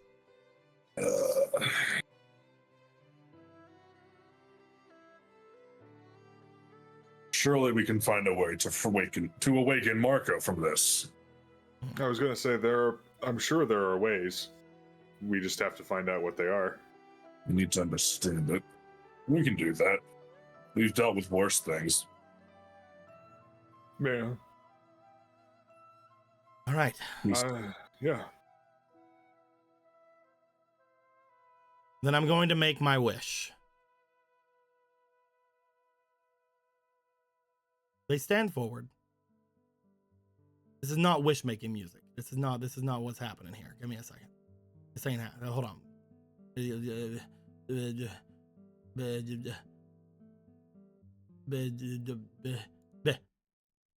Our magic frog pay close attention. No, not that.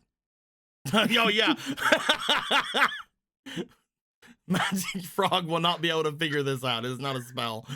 He already has the He's devil figured lightning. out things that weren't spells before. He's already got devil He'll lightning. do it and now. He doesn't need whatever this is. Go.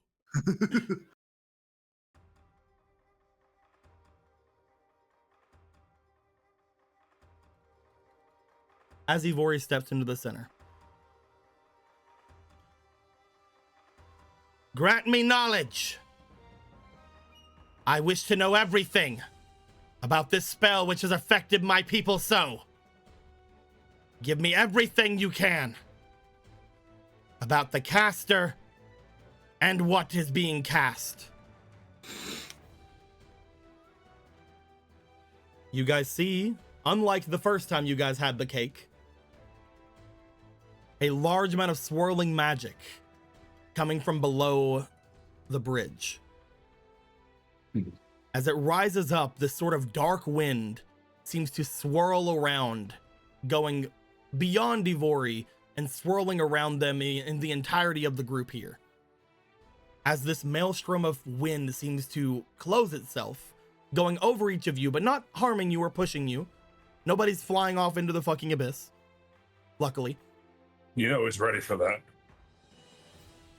As it encircles them, gets all the way into the main area. I will now break the magic seal I was using to generate the magic here. To concentrate it into me. That sounds dangerous. You guys hear a shattering sound from below. A bright white light spreads out and shatters throughout the entirety of this place, almost like a pane of glass below you had just gone off and reflected all of these prismatic lights throughout the cave.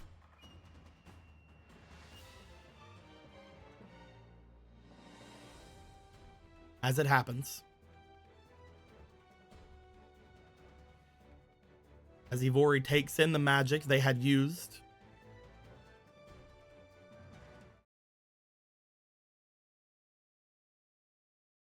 Her eyes go wide.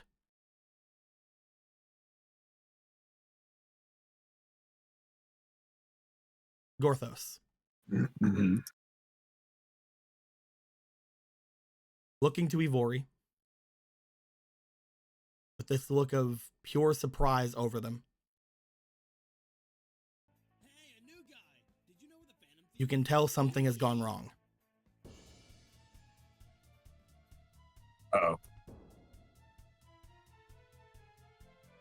The feather tips on Ivori's white rings, wings, Wing rings. look as if they're dusting. Dust. They're turning to dust?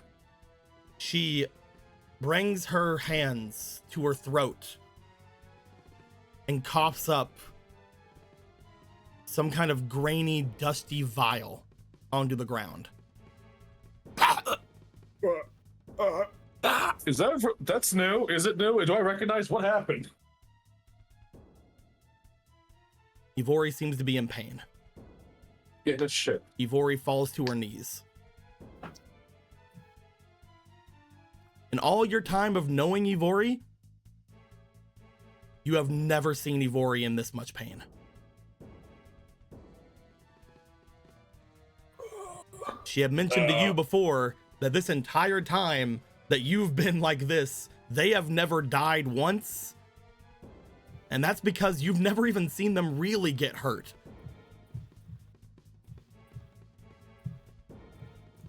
Oh no! It's going through having this realization of my sister can get hurt. Oh no, she can get hurt. Think. What do we think?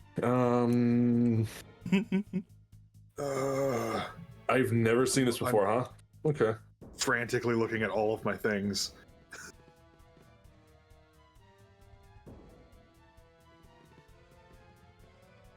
I think Ronan would like rush over to her and like try to like keep her from falling over, I guess. And I don't know, as I look at my things. Ronan, you rush over in an attempt to stop them from falling over. You place your hands on them to steady them. I don't understand. I was making a sandwich. It's like, I should just have, I'm so hungry. All the time. I was making a sandwich. Polo would have cheese. for as much nothing as it does, Polo would have rushed over too before she collapsed. Polo and Ronan go over to them. Gorthos, you're still sort of in shock. Here, Polo, you hold her. Yes. Ronan is going to, using the fairy heart, he's going to try to quickly get out a serenade of water to try to like diagnose what the fuck is going on with her. As you do that, Argo and Jason go to join you. As they go to aid you, Z also begins to start mumbling to themselves in the same song. And at first, you're thinking it's going to take too long. But then Pika joins, and it is almost instantly done. Awesome. I think With the fairy heart, as well as with all of you, you get your serenade of water. What are you trying to do with the serenade of water?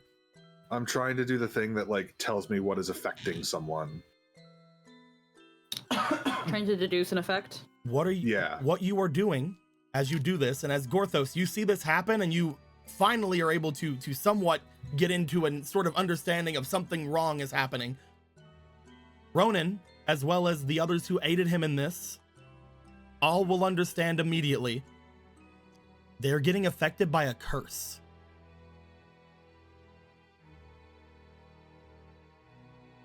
Ronan will immediately switch to playing the Song of Healing and gesture for everyone to play along with him to do the removing curse stuff. As you all start doing so, I would like you to roll me for your spirit, Ronan. Okay. and their curse eater's just unconscious the whole time. Yeah, well, I mean, we don't want you to get Thanos too. Let's see here. I think it's time will to be Thanos. I will. I think. Let me see here. Yeah, I have nothing I can add. I do. Let's dump some shit here. Here, patron, ASAP chat made by the Currently, you've used your Life of Gorthoses and your Bonds of Gorthoses. It's been a long ass day. Yeah. Let me think. Can I do a jam sesh as part of it to give myself an extra roll? I'm going to say no. I'm going to say jam That's fair. sesh is mostly for other people. That's I fair. have a question for you, Deco. What's up? The Blessing of Heroes now. Right. Mm-hmm.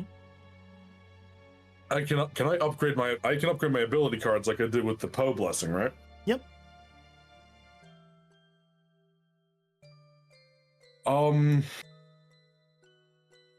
I'd like to upgrade some powers here. What are the restrictions on upgrading with the Blessing of Heroes? So, what this normally is we can use this to come up with an upgrade that is kind of similar to what the upgrade would give. So the Blessing of the Heroes would be some kind of a heroic-y kind of spin to it. However, you could also use it in ways that I've already mentioned. You could also give yourself more uses of things, more maximum uses of things. You can also use it to learn something else from other things. You could, if you wanted to, for example, learn something from Marco, you could tell me you want to use the blessing to do so. Things like that. If you want to give yourself more uses with that, you can, or you can try to do something else to upgrade it. I think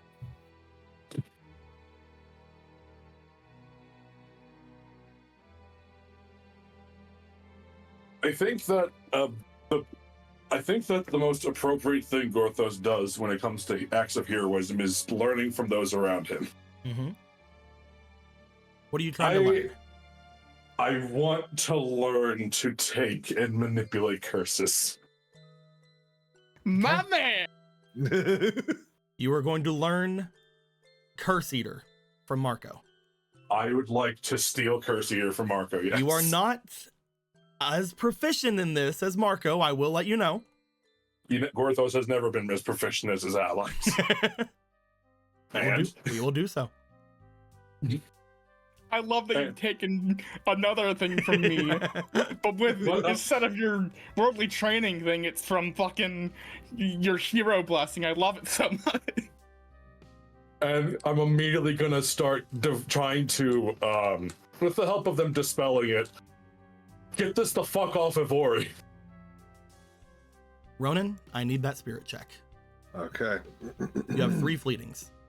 Oh, because hell yeah, thank you. we've extended this as long as we did. All right. First one. Not my fault. Marcus got really powerful utility. And Highest roll was a 12 plus that's 15. Plus what was it? Your spirit. My spirit. So yeah, so 15. It's 12 plus 3, 15. Gorthos. Mm-hmm. Roll me for your spirit. Cool. I also noticed that if my ability runs out, I can use any other abilities instead for Life of Gorthos to add shit to rolls. You can't do it for yourself though. I know. I just read that too late, but that's fine. I need, which one is again? You said spirit? Yep. Okay. You have 2 fleetings. I have +2 in that. It's all right. I'm not nearly as proficient. It's fine. That's a 19. What's that? Roll this as well.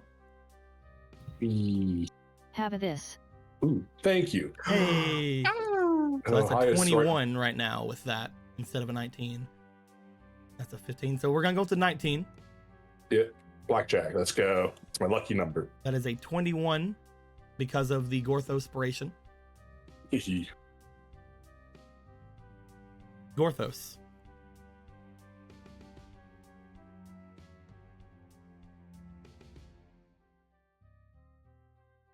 As this happens,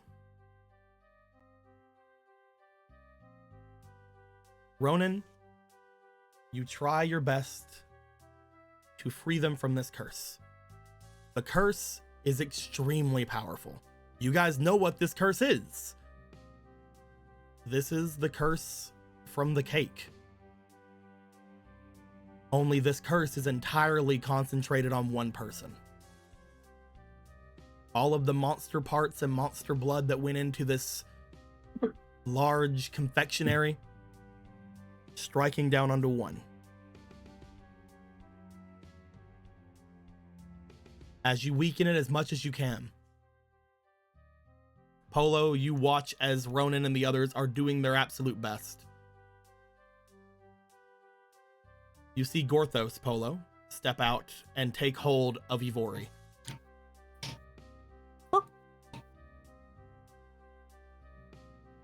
She will let him. Gorthos. Mm-hmm. Roll me resilience. That's Resistance, I mean. You have a 5, though. Same You have a difference. 5. You have a 5. It's fine. Psst, can I pause the roll because I want to use gifted strength? Sure, that'll make it a 7. Yay. It's a 22. Hell yeah. You take the curse. An extremely weakened Ivori falls over, caught by Polo. I just imagine his mouth just unhinges and just consumes darkness. It does.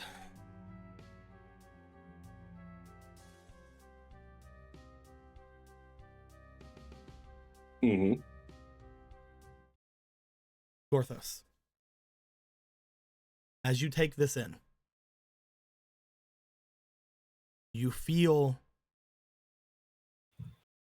your form in pain. As if everything around you, as if the nerves that are non-existent in this skeletal body all strike up at once.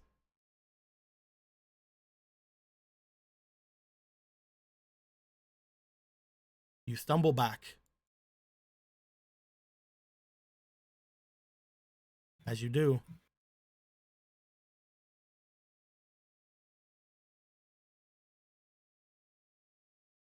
there's a sickening crack that goes through the area.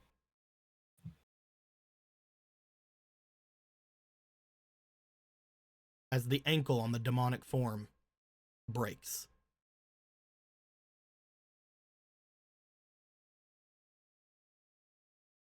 Gorthos stumbles backwards, leaving behind a little dust onto the top of the bridge, where the ankle had seemingly done similar to what happened with Ivori and their feathers. Gorthos gives a look to each of you. He smiles. And falls. Gorthos! Ronan runs over to the edge. Ronan, you would have gotten there in time. You reach out and you grab the hand of Gorthos. You grab onto it as much as you can. This is difficult for you. Yeah. You have lifted extremely heavy things before, but not a Gorthos. Uh-huh. And unfortunately, Gorthos is not in his right ability. As you grab for Gorthos, you also note that the bones on Gorthos begin to look as if they're dissolving. Is this like when we first met? Similar. So I usually would, so I like reach out to grab him and it just like... You have him by the finger, but then as that finger is dusting away, Gorthos will fall.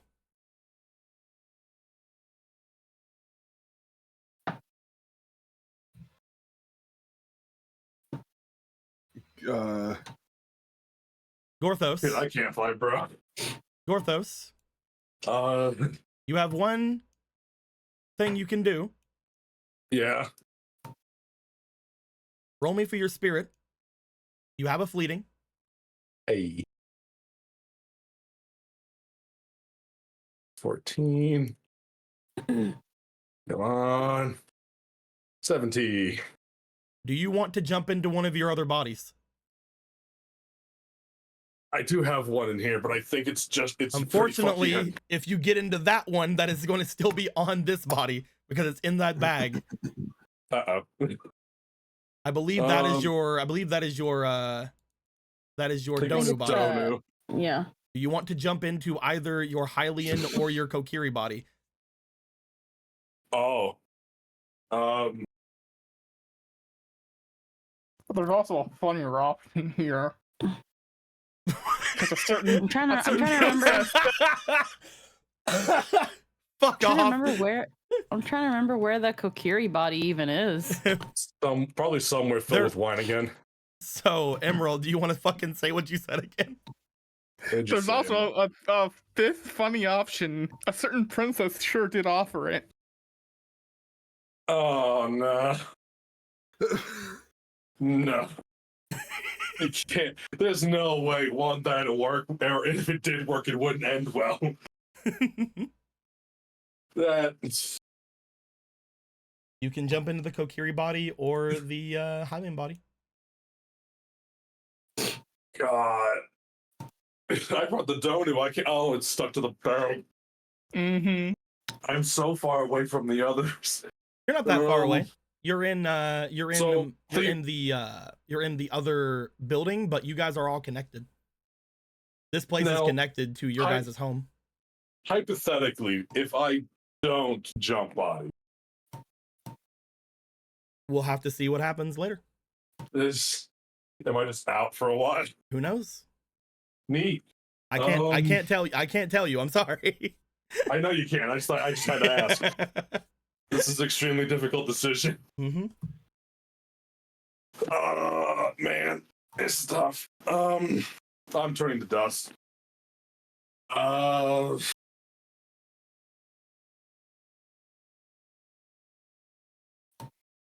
four options are stay in this body, jump to one of your other bodies, or apparently jump into the princess. I don't like that third one very well. That's still untested territory. I don't know what happens. I think... Oh, fuck. I think that... I need a second. How you guys doing? How's everybody else doing? Contemplates that. I was just looking at all my stuff. Honk shoe, I guess. What you looking at, Roland? I'm looking at levitate. Can I levitate Gorthos's fucking falling body? You look over toward levitate real quick. Now target to hover above the ground and rise and fall at half speed. I could say that you could, but again, with him being as big as he is, with him falling at the moment he is doing it, and with you have already had to grab him, roll me for your magic. All right. I swear if I roll low again, then Ronan's going to disintegrate. 17! Hey! I will say with this, because at this point he would be rather far away from you. You call out and you push out as much as you can of your magic. He is falling slowly. Okay. That is going to be good later. Yeah. You will know that. I will tell you that right now. It's that weird disconnect, right? Of one hand, I can jump out of this and not know what happens to the body until later. Or I stay in the body and I'm out of commission for a little while. First time. But I also might be dead. First time. First time. Shut up, Marco. You join Marco in his cursed dreamscape. It could be some cool other shit. I don't know. It is up to you, my friend. What is more interesting to you right now, Anthony? What happens at the bottom of the hole? Is that what you want to do? I want to see what happens at the bottom of the hole. Gorthos? I think it makes for better drama. As Gorthos seems to fall, the eyes do not fade. As you call out to him, Ronan, you push out as much as you can. You put magic forward as much as you possibly can do. But as you hit him with said magic, it looks as if he stops for a moment, but something pulls him down. He is falling slowly because of your magic. But there is something else exerting something onto him. He does fall into the darkness. But you do know that your magic affected him in some way. As Gorthos falls, having most people up here seeing him dust, Ivori looking out with just a look of horror on their face because they know this is Gorthos' last life. They try to get up, but they stumble in your hands, Polo.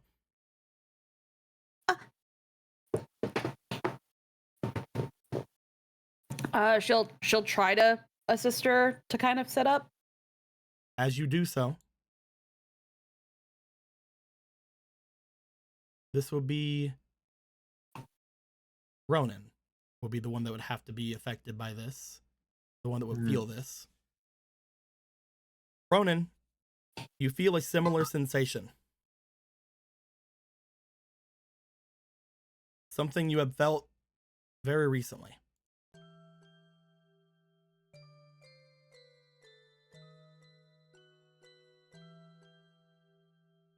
A wave of exhaustion goes over you.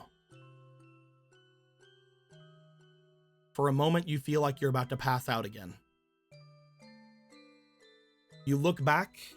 As you do,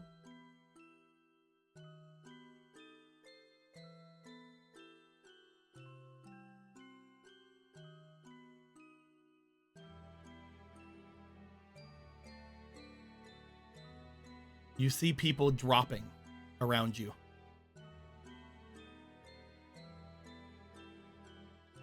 As you see them drop, even Pika and Master Rava seem to fall. You stand fast. As you stand up looking around, Polo. Yeah. You begin to feel this as well. For the first time, you feel some kind of something trying to influence you.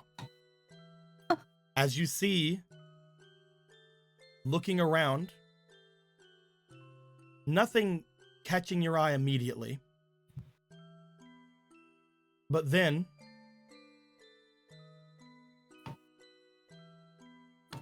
calling out, you guys see Argo. A similar shattering of magic happening around him that Gorthos would have seen happen to Matilda before. Matilda, by the way, being out this time. As Argo has only a brief moment to say, "That feeling again! It's him!" Argo points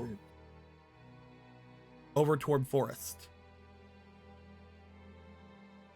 As Matilda's spell protects Argo from dying, but Argo does not have the physiology to stay up. You guys look over toward Forest. This was going to be a roll if you guys didn't choose Argo. As you guys see Forest looking back at you guys, his hand inside of his cloak, pulling out a purple coin looking object. Medallion. Oh, fuck me. Similar to that of the one that Gorthos and Marco had. Only this one a bright purplish color. As soon as the medallion is in view, I have to roll for the people here who did not get knocked out, who are not mages. Which is Gru, Ellen, Jason, Technically, Hosier, he's still in the room. I've also technically, even though I'm unconscious, I've never been hit with this magic. That's true, but you're already unconscious. It doesn't matter. What about the horse? And the How horse. can you You're right. fight You're right. My good dreams. I have to get the horse as well. You're right. You can't possibly fight my good Horse. dreams. Hosier, Or Jason, Ellen, Gru. I was gonna say ghost, but the ghost is a mage, so it would have been bloop. Bloop. Oh, Magic Frog. No, but Magic Frog and Dawn are protected as long as you're protected. It's fine.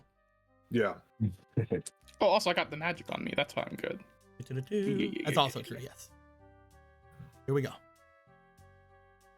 They need 15s. Come on, please at least chase him with the magic sword. The horse is fine. Of course, the horse Hosier is is fine. not. Jason is fine. Yes. Ellen is not. Gru is fine. How the fuck? That's fine. Screw it. He got an 18, which is hilarious. As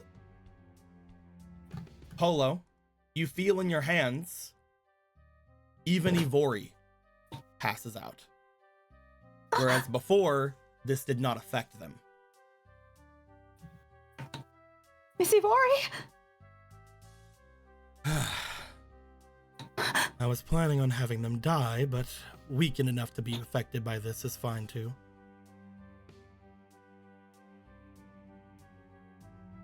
In his other hand, he pulls out what appears to be a chunk of cake and throws it off to the side.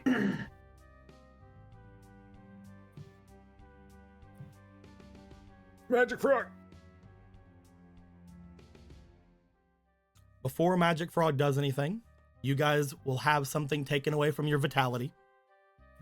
Both Ronan and Polo, I need you guys to roll me a d6. Oh fuck. That's Oh, my shit. that's my least favorite die. Ronan will be taking 5 damage. Oof. Polo, we're taking 1 damage. Shall I roll it too? Yay. You're fine. I'm fine. Yay. For the moment, you are good. I have As 3 health. As Magic Frog and Dawn also have to have it.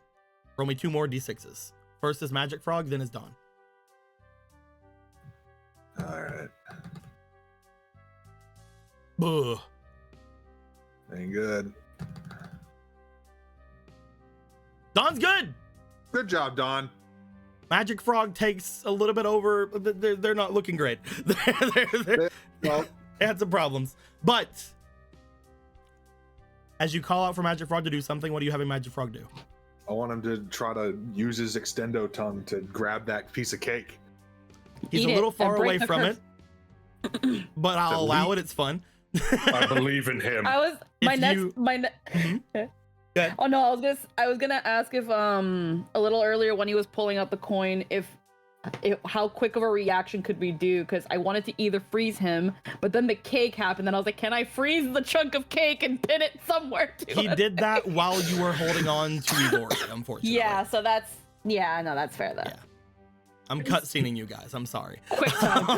I was hoping for a cutie. But I will allow Therapy Magic Frog to try this. However, that does mean Therapy Magic Frog has to get closer. Yeah, he's gonna leap towards that. I'll section of the decide what bridge. happens. Roll me for his No, I'm the DM now. I'll give him experience. I'll give him experience. That'll give him a +4. All right. We stand Magic Frog here. We want Magic Frog to do his best. Magic Frog will continue to be the best this world That's has ever not a seen. good roll. That's a 14 altogether. Magic Frog, upon seeing this cake and knowing what it means, because Magic Frog would know. Magic Frog is smart. Magic Frog has eaten this cake before. He's the smartest one of us. Leaps over, leaps toward. Oh no! Magic Frog will take the last chunk of cake in and eat it. Upon doing so, luckily for Gorthos, ending the curse. Hey. Oh no, I need to make new parts of my body to replace the missing bits. I was gonna have, at the end of this, I was gonna have to have Gorthos roll a lot to determine if the body was destroyed or not. I think it's so mad, but I would have understood. That being said, Magic Frog falls into the darkness. No! Magic Frog! As Magic Frog falls, and as you call out to Magic Frog, rushing over to see him, he turns. Upon chomping down on the cake, he is going to look back toward Forest. And I would like for Magic Frog to roll that +4 again. Oh fuck! Because Magic Frog is using Hell Lightning. Oh shit! I was gonna do that anyway, so this is cool. Frog MVP. Question. What's that? I'm technically in the abyss. Can I give the frog a +7? Fuck it. Let's go. He already, that's a lot. That's a 25, I think. You know that song that, Yeah. song that plays in Cowboy Bebop when Spike gets thrown out the window? Yeah. Let's fucking go. As lightning strikes forward and attacks at the man's here, it strikes him. It doesn't seem immediately to do much. However, I am gonna roll for him to see if he can keep a hold of that fucking medallion. Drop it, drop it, drop it, drop it. You know what? No. Drop it, you bitch. I want you to roll this. Here you go. Oh boy. Do it, Rowan. I'm Magic gonna roll Frog it. is rolling it. Roll The it, higher Rowan. you want a higher number if you're rolling it.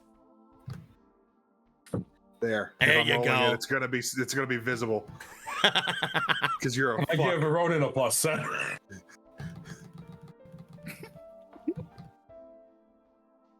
Plus, well, there's no pluses to any of that, right? No pluses. However, I'll let you roll it one more time Go, go, go, Come go. on. because I Generous believe there was a of you. fleeting we didn't give you before. As an Well, 8. it was less, so. Okay. He keeps a hold of it, but he does stumble forward upon getting struck with lightning from a frog in the back. Something no one can really be Ready for. prepared for. At least nobody who know. At least look, he doesn't know our party composition. At which point, there is a Gru that jumps over and stands in front of Radon, his sword outstretched. There is a Defend Polo. him. Good man. There is a Polo who now has gotten up at this point. We will say your hands are no longer full. There is a Yeah. Jason who pulls out the Sword of Evil's Bane. And there is a Ronin who probably turns with a dark look in his eye. There is a Ronin who is charging this man, is what he's doing. The violence begins. I can't wait for Rudon to just fucking crit this bitch and just cut his head off. As It's gonna be great.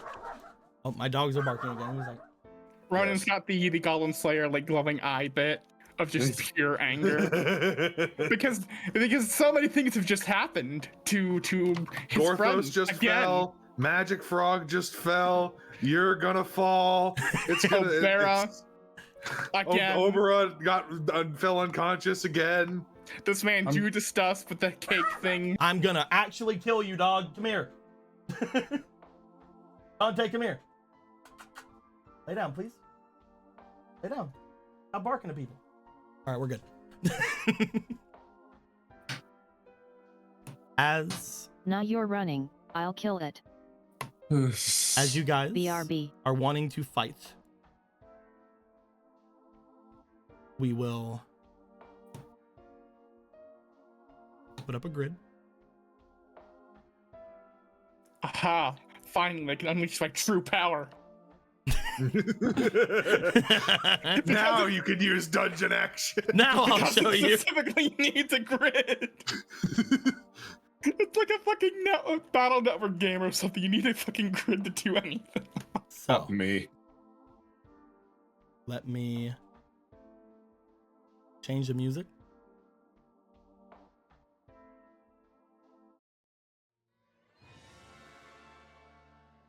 This You is guys way more see in front of dramatic. you this man still holding what you can only assume to be the shadow medallion you guys had heard about before, which is odd because you had heard that Ashika had it. But then you Yeah. guys remember something was stolen at the very beginning of this arc. Yeah. As What was he stolen? looks off to you guys, he will drop the effect of what was happening with him.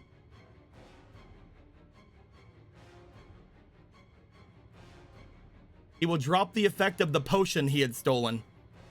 Oh. The same I- potion, I was the one that followed up on that. the same So I potion remember. that Gallon had taken before. Fucking Cality was a victim of this rat snapping like a twig. Oh, don't worry, I'm about to. Speaking of which, I didn't roll for Cality. Hold on. Please, nat 20. Please, nat 20. What about Caliburn? Caliburn is technically He's a a mage, ghost. so they are gone. Oh. And Cality got really low, so I'm gonna say Cality sees this before they pass out. They're like, it's him. Fucking you. As you guys see a Sheikah standing in front of you. As you see this person's face, Polo, Yeah. you feel your heartache for a bit.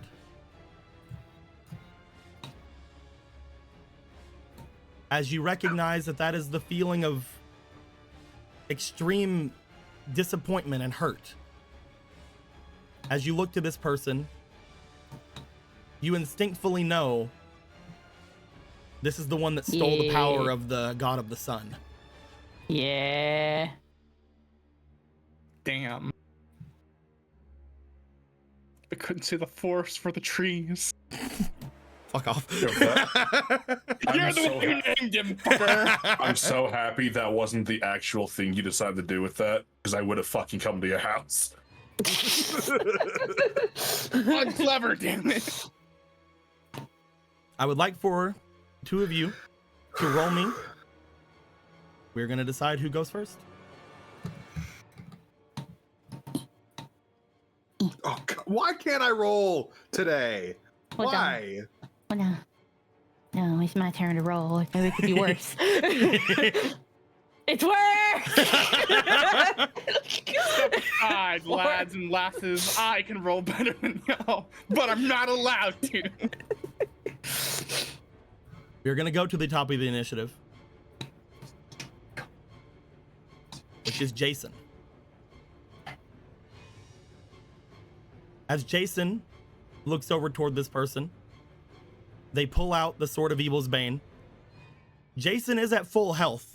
However, they're going to pull what a Marco did at one point, because they can shoot the beam, but they can also hit with the sword. Use They the sure action can. into one blast. Point blank him. They're going to go straight in, and they're going to strike with the Sword of Evil's Bane.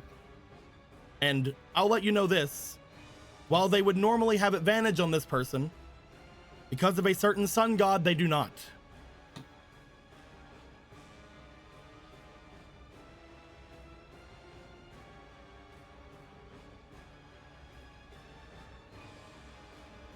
They missed the first attack. Come on, Jason. Second attack comes out. Jason! They missed the second attack. Jason! They have 2 AP left, because all of you have 4 now. Jason! They will miss the third attack. They are fighting Ashika. Jason! Oh. As they strike with all 4 attacks, he seems to dodge out from them almost just easily, dodging between the 4 different strikes. As the blade beams also seem to cascade out, they all miss. It's his turn. Of course it is. I'm sorry you guys got a 2 and a 4. I didn't want you guys to get a 2 and a 4, I promise. No. I just wanted him to get a nat 1. He will look to Jason. He will look around to the people around him. He raises the medallion. Consume. You guys see everyone on the ground begin to writhe.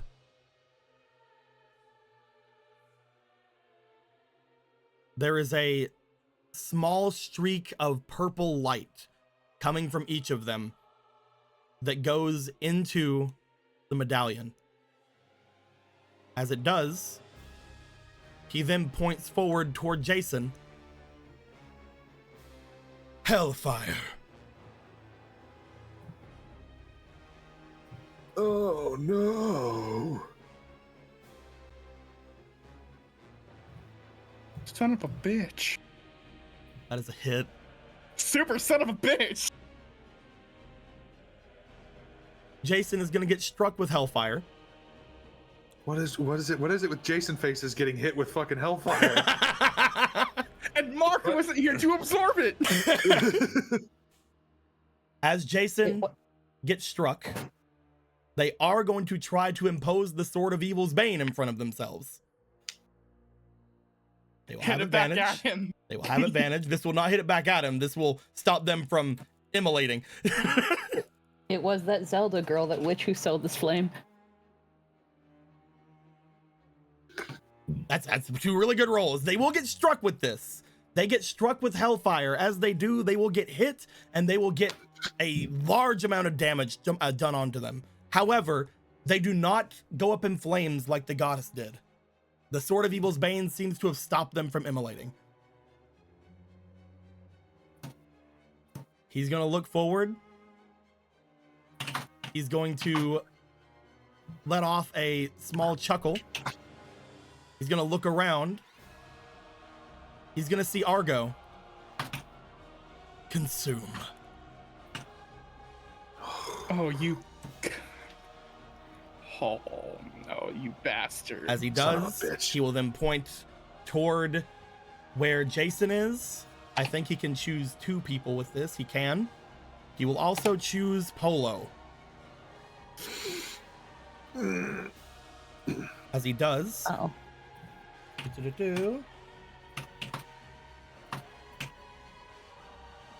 Prediction. Both of you seem to have a slight shine to you for a moment before the shine goes away. He has seemingly cast some kind of a prediction spell on the 2 of you. However, that is his turn.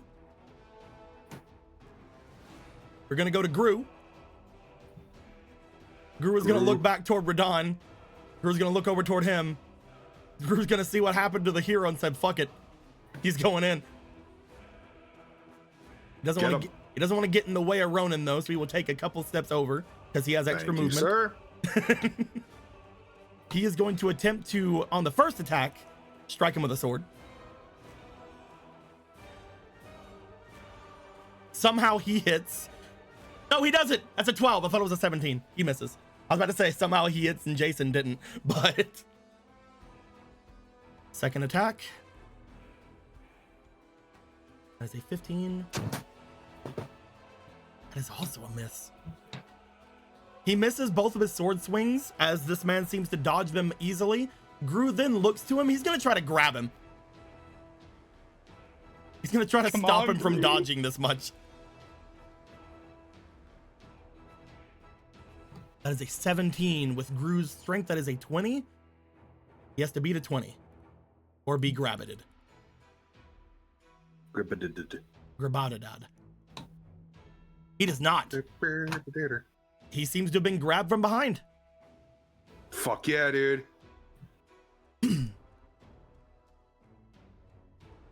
We go to the horse. Where even is the Horse, fucking get me up! The horse Oh, is it's going over to there. start going into battle with the two of the other people on him. The two Okay. unconscious people? Are You're they gonna just wake like up. this was not a good time for you both to be wearing your fucking seatbelts. I'm telling you that right Technically, now. Marco Like, is just technically dragging him. Marco is in it, and Hosier's just kind of lazily gripping at it. That is This horse, turn. man. It is Radon's turn. Radon is not going to have the first turn. They are still stunned, looking at where Gorthos had fallen, and then looking where Magic Frog had fallen. We go to Polo. We'll avenge the new magic frog. Okay, so just to make sure, Sword of Evil's Bane does only so much because Sun God. Usually, if she was fighting something with his kind of skill set, she would have advantage on it because of the sword, but because he also has the Sun God's blessing, it is canceling it out. Okay.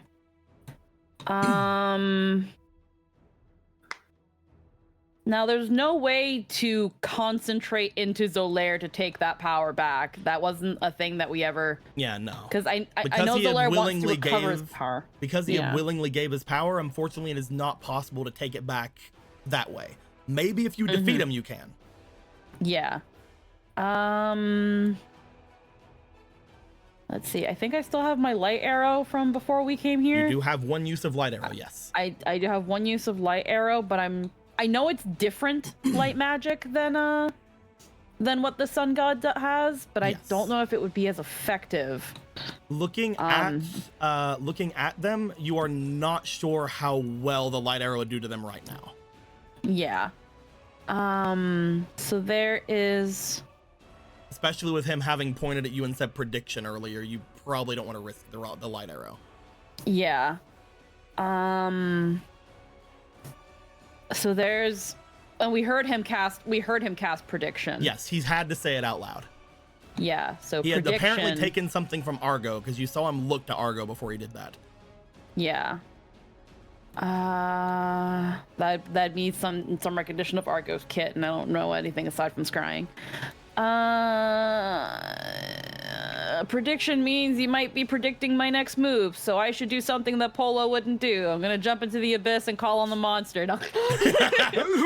I'm gonna call on the monster and tame it to my will. No. That'd be really cool, though. It would be really cool. Just for shits and giggles, I would like you to roll me for your experience. Yeah, that's that thing of just like, man, there's a really good monster down there, and I am a tamer, but I'm also a weird kind of tamer. Just for shits and giggles, roll me that experience real quick. Awesome. Hold on. I'm gonna put a goddess token, and I'm gonna put a hero token.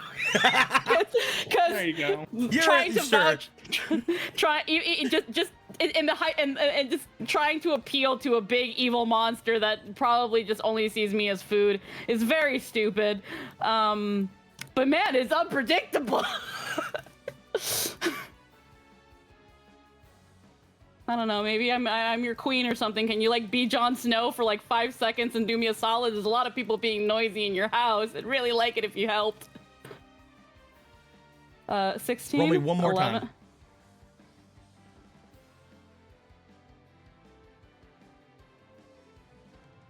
All right, 16 is the highest. With your experience, that is a +4 because the hero token. That is a 20. Yes. Just because you mentioned it, I will tell you, the monster does seem to be something that you feel you could tame. However, in combat, it may be very hard. But I'm just letting you know, it is a kind of monster that is in your wheelhouse of taming. It is an undead monster.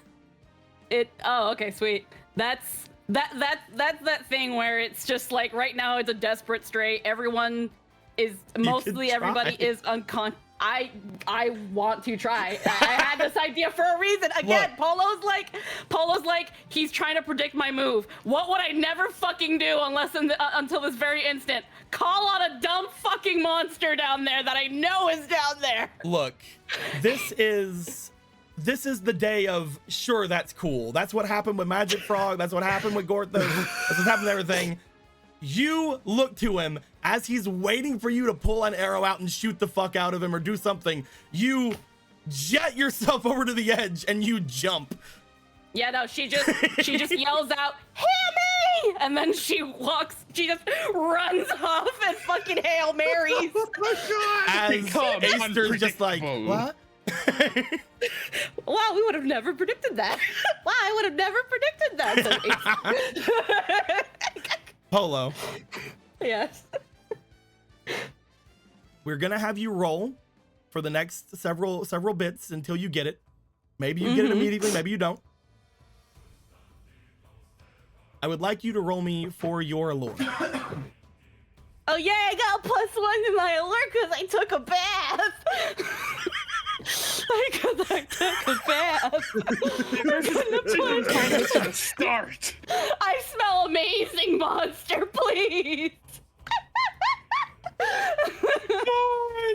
I smell amazing. I'm glad I'm having a backseat this game. This is fucking amazing to watch. Alrighty. That is an 18 is the highest with 2 1. That is a 22. Yes. Polo, you jump. As you call out to the monster, what do you say? Oh, fuck. Oh, fuck. Didn't think I'd get this far. Didn't think I'd get this far.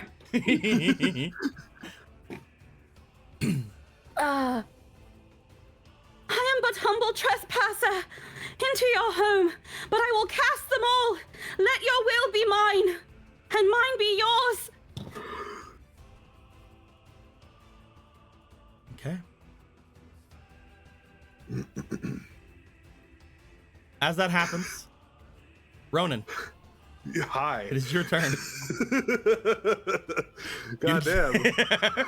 You see this person fucking ultra instinct dodging everyone. You see them currently being held by Gru, which is great. You see Polo has jumped off from the side.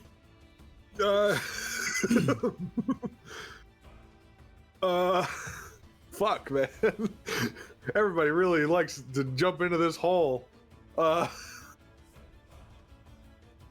Seems like all the things the cool kids are doing these days. How many can I move with just normal movement? It's 3, right? Yes. Fucking butts. Oh, but I can use my magic to teleport. Yes. And if I do that, then I've used a Dorito, which means I get a free punch. You want to teleport over to him? Yep. You Dorito teleport over to this man who's being currently held by Gru. I'm gonna say because of this, I'm gonna lower his AC by 2 for now. Cool.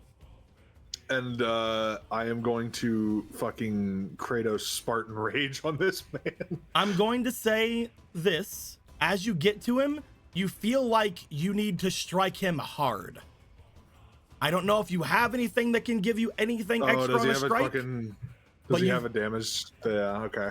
There is something about this that makes you feel like I need to hit him really hard. Okay. Again, I have no idea if you actually have anything that helps you with that, but you do have enchant, I believe, which might help. I do, but that just changes the type of damage, not the actual amount of damage. Oh, that's true. That's true. You're right. Oh, wait, no, it does. When enchanting ammunition. Oh, that's for just ammunition. Yeah. Yeah, so I don't have anything that see helps with anything. damage. You could also use your turn to have Dawn hit things, if you remember as well. I could.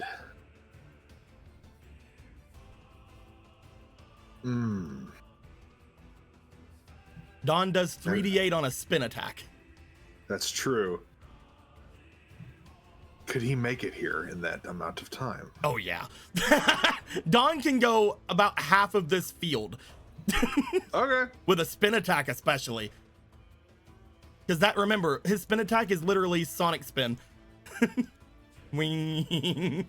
Yeah, Gru might want to let go for that, but Do you want to just try to grab him? Like grab Gru over, like, hey, buddy. Yeah. All right. Let's do that. We'll say then, you teleport over, you're about to punch, but then you get the idea, you look back to Dawn, and then you just literally like put your arm out, and we'll say, just for shits and giggles, because we know that he can go anywhere right here, right? We'll say that you also teleport Dawn. Oh, okay. That way he gets a clear shot. I could just do that. I'd just spend an extra Dorito and do that. Well, I know. I just want to. You already spent a Dorito. I don't want to make you spend another Okay. Dorito. I don't want to make you spend another Dorito for it. But no, give me another free punch. Well, this is your first attack. This is your first free punch. There's a reason I'm saying this, and I'm pretty sure Dawn can hit him with a -2. We'll see though. Roll me for that attack. I believe he has a +4. Well, that doesn't hit. I'm sure that doesn't hit. He is being held. Roll me one more. No, he's a +6. Roll me one more time. So that's a okay. Yeah. Oh, come the fuck on! So it would have been a 14 altogether. Yeah. Yeah, that first one does not hit. He does spin forward and try, but it seems like there's almost like a field around him. As he gets struck on there, you guys see almost like this layer of kind of either feathers or cards or something, and you see him smile to you as he seems to look over toward where Clarity is. He seems to have some kind of extra magical field on him. Okay. You still have more attacks? Do you want to have Dawn try again, or do you want to try again? I'll have Dawn try again. All right, Dawn's gonna try one more time. Roll me that attack. There we go. There we go. That's a 21. That hits. Yeah. Roll me 3d8. Let me get you those d8s. Give me 2 additional d8s. Let me give you those d8s. I'm gonna give them to you. You're gonna have them. Oh yeah, I'm gonna give them to you.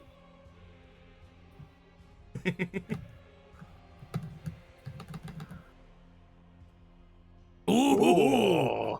2. It's 10. That's 15 damage. Fuck yeah. As this happens, this is the reason why you had to hit him hard. As it strikes into him, and as it does hit, it seems to penetrate that barrier and strike into him. As soon as it happens, Dawn seems to rear back for another attack, but also seems to sort of fall back a bit, as if a wave of exhaustion goes over him. Oh, beans. He has defense against attacks. If you hit him, then you start feeling bad, which means you, especially Ronan, will be very susceptible for this. This is sort of the anti-you, boss. Seeing that, how dare you, first of all.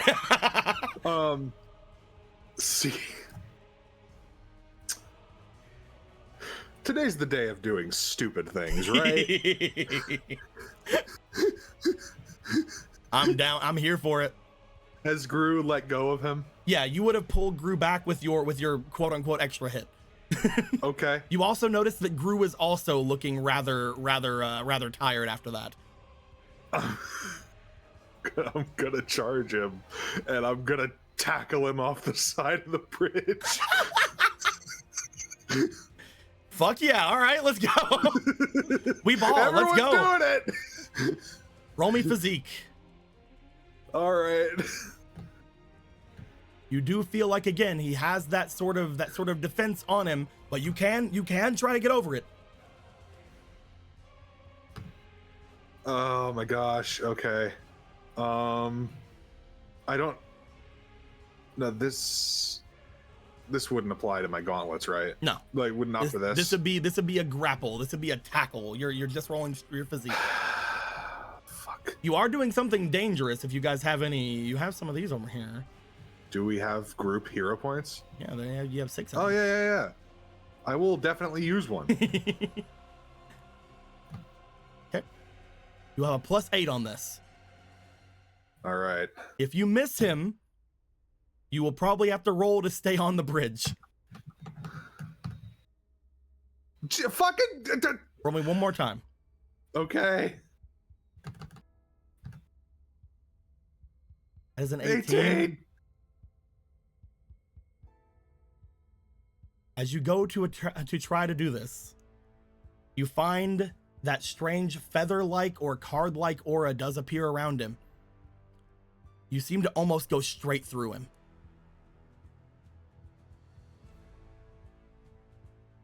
Roll me for your finesse. Natural 1. Now You we can stay roll high. on. Cool. You're still I try on. again. You're like, no, and you grab at him again and try to jump off with him. Another hero point.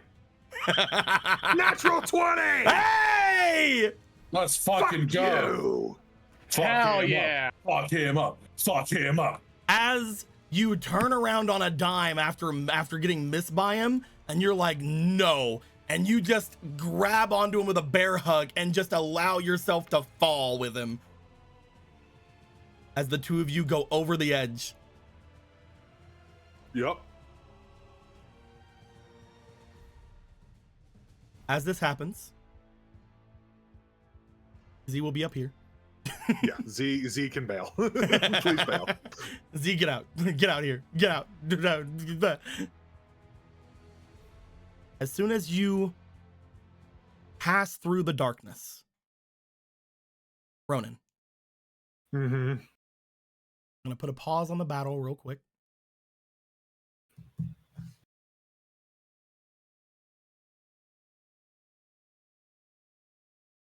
You seem to be in an extremely dark room. The last thing you remember doing, you grabbed them and you jumped. Now you are standing in a completely black environment.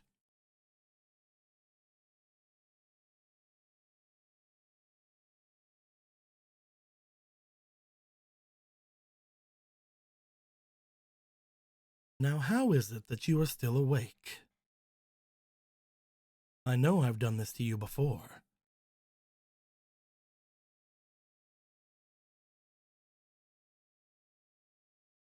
He's looking around, trying to see him. You fell down rather easily last time, especially after allowing me inside of your home. And once you allowed me in, I was able to retrieve my associates from the other place by allowing them in. I didn't need you to do what I'm doing, but it did help things out quite a bit. Thank you for the water. But you will have to repay me for the scepter all of you broke.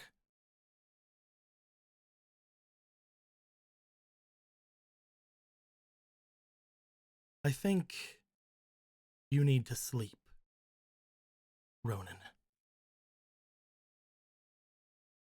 He is going to try to put you asleep again. Okay. Roll me a d6. Oh, this could be very, very bad. I'm just trying to make sure that I don't have any passive things or like meta things I could add. Currently, it does not seem like that. You are completely isolated. Damn it. I was hoping since we're both falling into the abyss.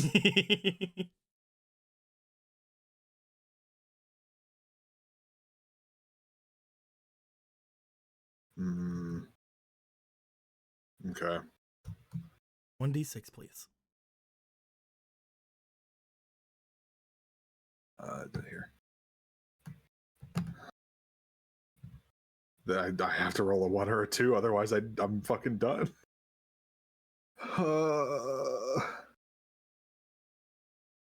You can do it. You can beat the odds. Was that a 1? I haven't rolled yet. Oh. Where's your hand at? Where you at? I'm over by my cards. Oh, He's trying to see if there's literally anything. Mm, mm, mm. Would I have the time to use battle continuation to give myself a D4 of healing? I'd say this is not an action, unfortunately. All right, then. Bye, guys. Yep. As you feel that spell hit you,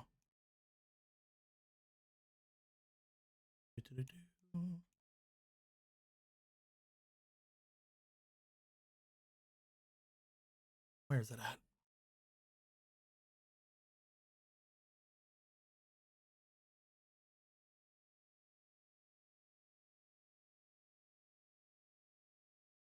Trying to find something on your sheets.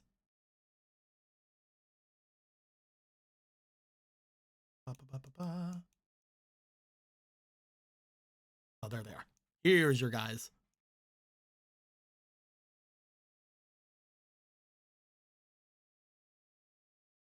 You hear Dawn roar out, but you stay the same. No. I mean, yes, but no. I said fall asleep. Only one more D6. Oh no! Stop hurting my friends. You fuck. And as What? a 1, you hear Magic Frog let out a little croak. I said fall asleep. No. And I fucking can I turn invisible? He would be able to see me. That won't fucking do anything. Only He's one a more fucking D6. Dickway. He's a fucking dickbag. Can I do a hero point? No, that doesn't work for these. I'm literally grasping at any straw I possibly can. Hi. You hear Death. Dawn and Magic Frog let out another and then go silent, having passed out, or worse.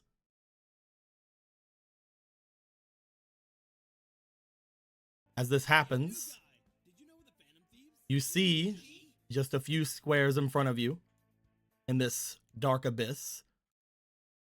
Since his turn is over, he would come into view. You see standing in front of you the man formerly known as Forrest. He looks to you with a look of sheer just confusion on his face. You're more trouble than you're worth. But at least you'll be here away from everything. I want to try to rush him. Roll me that finesse. Now can I use a hero point? Yeah. Okay, cool. That is a 16 altogether with the hero point. You grab toward him. You try to take from him. You try to grab either at him or to do something. As you do seem to grab at his belt. He seems to disappear, and you pull the belt off with it. A bunch of potions clatter onto the ground. The ones that apparently he had stolen.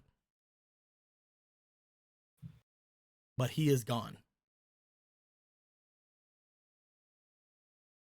As you look around, you realize you don't know how to get out. You're alone here.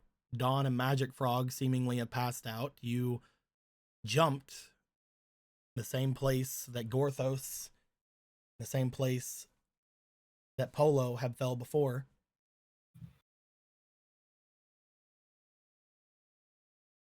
Speaking of,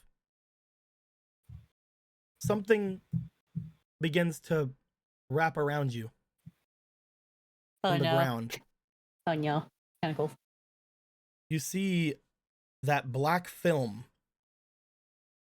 the same stuff that was at the ceiling and throughout all of the underground of this cavern, of this crevice that was here, begin to wrap upward towards you. The monster seems to be trying to consume you, Ronan. I can pull myself out of it. I try to pull myself out of it. You pull, you try to get back, you ready yourself to punch. Whenever you hear Polo. Yeah. Polo, Ronan is about to punch your new tame beast. No, stop! What? Polo? Polo, where are you? I'm down here. Polo, just like with Orion, you can sort of understand the intentions of this creature. They're going to try to get the two of you out of the abyss. Yeah. Do you want to relay this? Yes. I don't know how it's planning on doing that, so she's going to relay to Ronan that he should actually, instead of punching it or hurting it, to hold tightly to it. Okay. As it happens, you begin to get your leggies wrapped up in this weird film. It's crawling up you. You're not going to do anything about it? Do you trust Polo? Well, it lied to Polo and it devours the both of you. No. Ronan, for a moment, everything goes dark. But then you feel the cold ground as Ronan and Polo, you guys find yourselves on solid ground just outside of the crevice.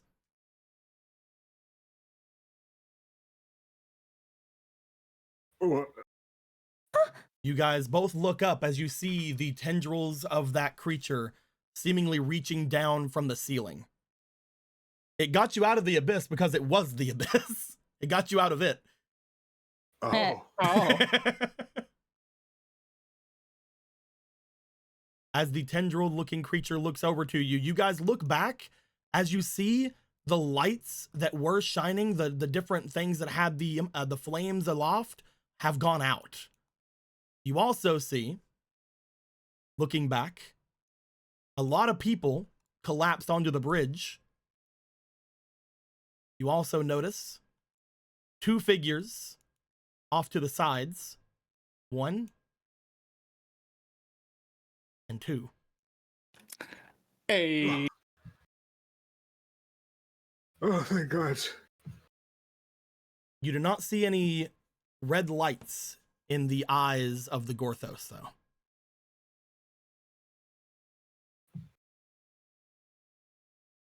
As you look forward, the first thing you guys would notice, several people are missing. There is no Forest. There is no Obra. There is no Ruva. There is no Argo. There is no Pika. There is no Ivori.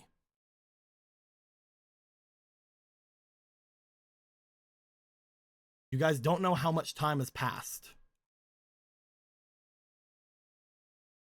The last thing you'll note, the horse is on the ground. There is no Marco. And there is no Rudon. Oh, the king's gonna kill us.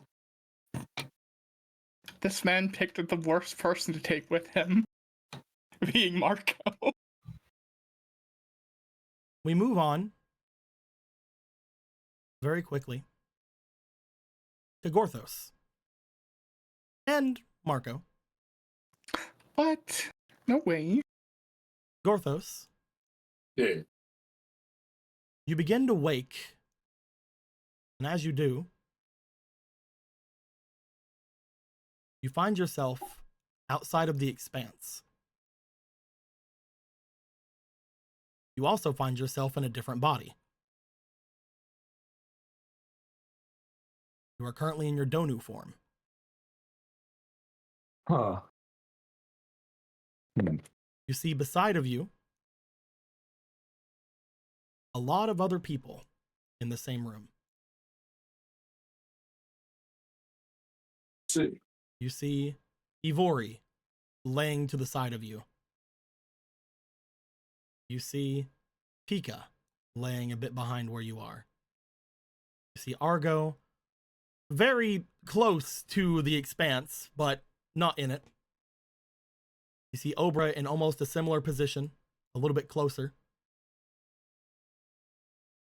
You see Master Rova basically hanging from the area where the abyss starts and where it ends.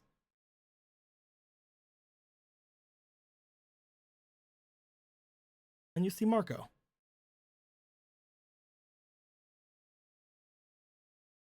Standing in front of you.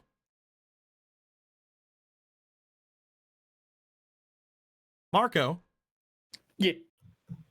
Or should I say Emerald? Yeah. Marco is not conscious.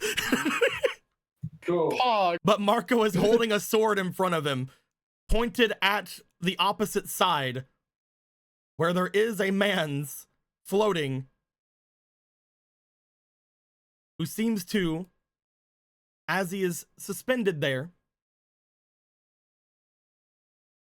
he seems to be holding on to that same medallion.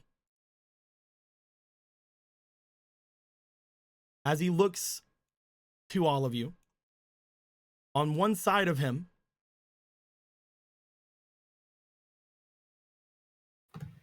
you see two more unconscious forms. One side is the princess, the other is the hero.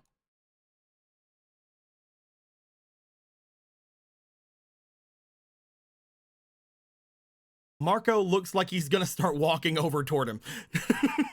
Into the expanse, huh? Marco doesn't know there's an expanse there. Marco fights as he sleeps. Or they're gonna try and stop him. Gorthos, you step forward. You find that your steps are heavier than before. But you do put an arm out and stop Marco. Marco instinctively does stop, as if he understands who it is that is stopping him.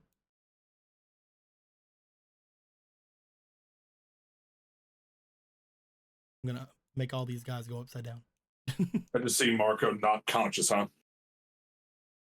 Marco, as you go to stop him, you look at his face. His eyes are open, but there is no light in his eyes right now. He seems to be going on pure instinct. Together, Marco. And smarter. Yes. Oh, I wouldn't if I were you.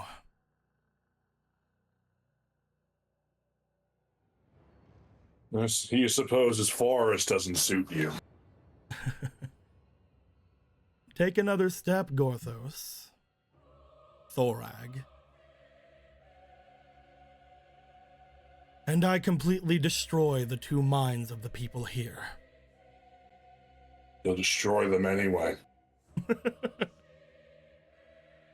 Not necessarily.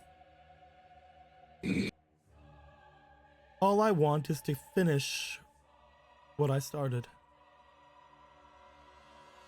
What did you start? Collecting.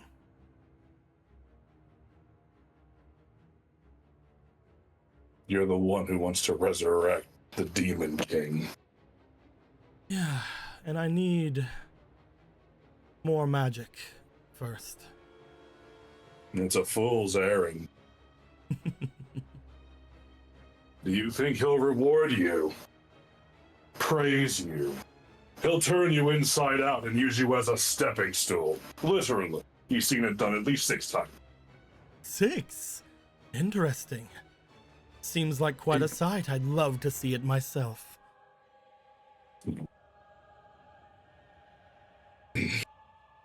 The one behind you. Ivori? I'm going to finish taking their spells now. Hey, Deco. Good? Because I am pure instinct right now, could Mako throw one of Clarity cards at Ivori so that she is in the card and not affected by him? You would not have the foresight to do such a thing.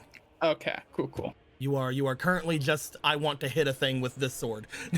Understood. So, first of all, I love that you're using fucking this music. It's my favorite Bloodborne boss music. I have Curse Eater now. You do? I do.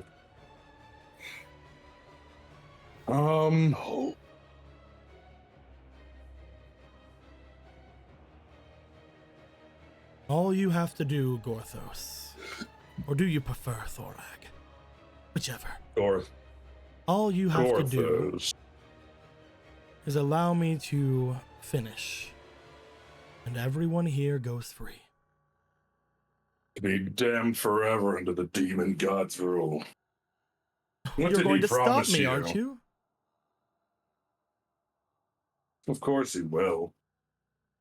He just wants to know what he promised you. What did he offer you to betray everything? Not a thing.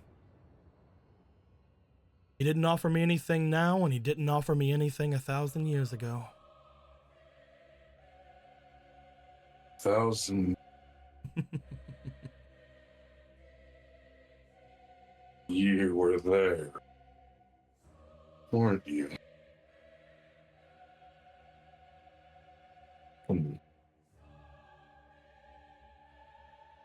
Deco, is he in range of Marco's curse? How many squares is it? 1, It's 2, 3, 4, that can't- 5, 6, 7, 8, 9, 10, 11, 12. He is 12 squares away from you, so no.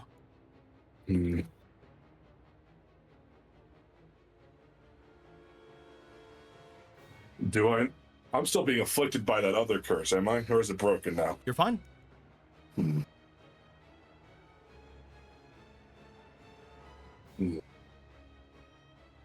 I'll tell you this. Even if you come at me, it won't make a difference. It's just how much effort I'm willing to put out for you. You're not as amusing as you used to be, so I won't be playing with you. People get boring in their old age sometimes.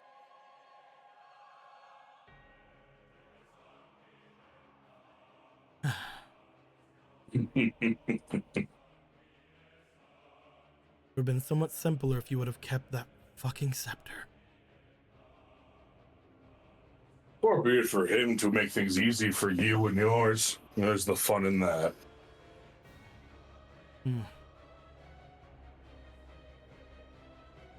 Well,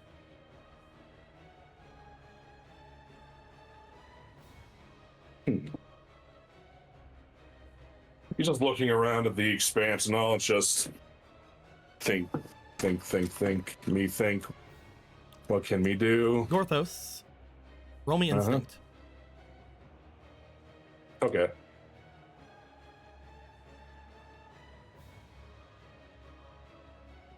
And plans are formulating in my brain. That's not good. You get a 1? Yeah. You have a fleeting. I do. You do have fleeting, yeah. That's funny as hell, though. That is really funny because I say take That's the not a 1. time That for sounds that. like a fun time. That's a 2. that's a 4. Roll me one more Anyway. time. Last time. Just this ain't gonna be. I'm not holding my breath. Yeah, I'm not holding my breath. You thought Gotta figure this out. you thought you Mhm. heard something, but you have no idea where it came from. It did not seem to come from him. I heard something, huh? You thought you did. I can't Did tell I you catch anything him? about it because you got a 2. Yeah, I figured.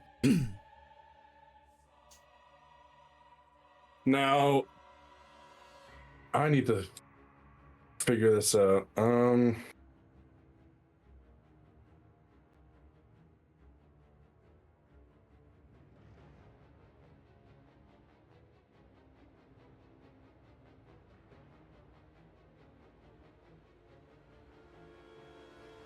That little Hylian you have with you is quite remarkable.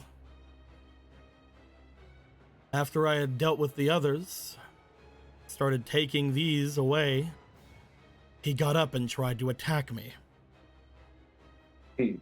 Little did I know, something he did brought you back to him. Apparently he has some power over curses. Maybe he drew you with that, or maybe it's that increased amount of goddess blood he has in you that drew you to him. Since you were so buddy-buddy with her, I don't know. He is remarkable. And dangerous if he lets go of them. He's on par with one of you, after all. Huh. You We'll doubt test it. that later. Whenever he's awake. If you allow him the chance to live through this. He's more concerned about wondering if he should let you live through this one, whoever you are. My patience is running out. Allow me to finish with Ivori. They'll be fine. Or yes, this one is the one that you care about more, I think. He reaches back and you see his hand have like a squeezing motion, and Jason lifts up and starts to float over to him. Or I feed this one to my pet. Pet. I will not elaborate. Choose Gorthos. It'll be really funny if the thing in the abyss was his pet, because it's mine now. It belongs me now.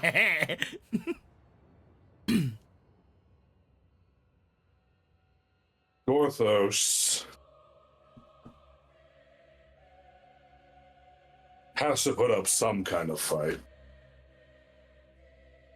A wager. Something fun.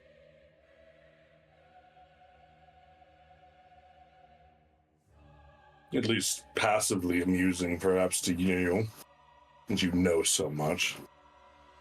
He looks to you, as if to continue.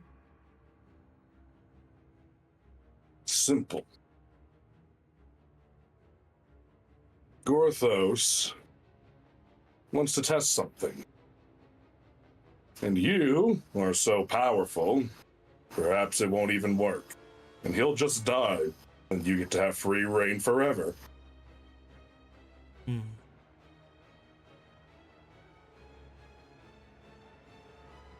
He needs you, though, to come closer.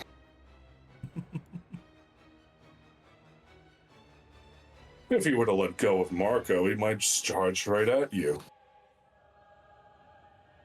Well, it does sound fun. Is that what you wanted me to say?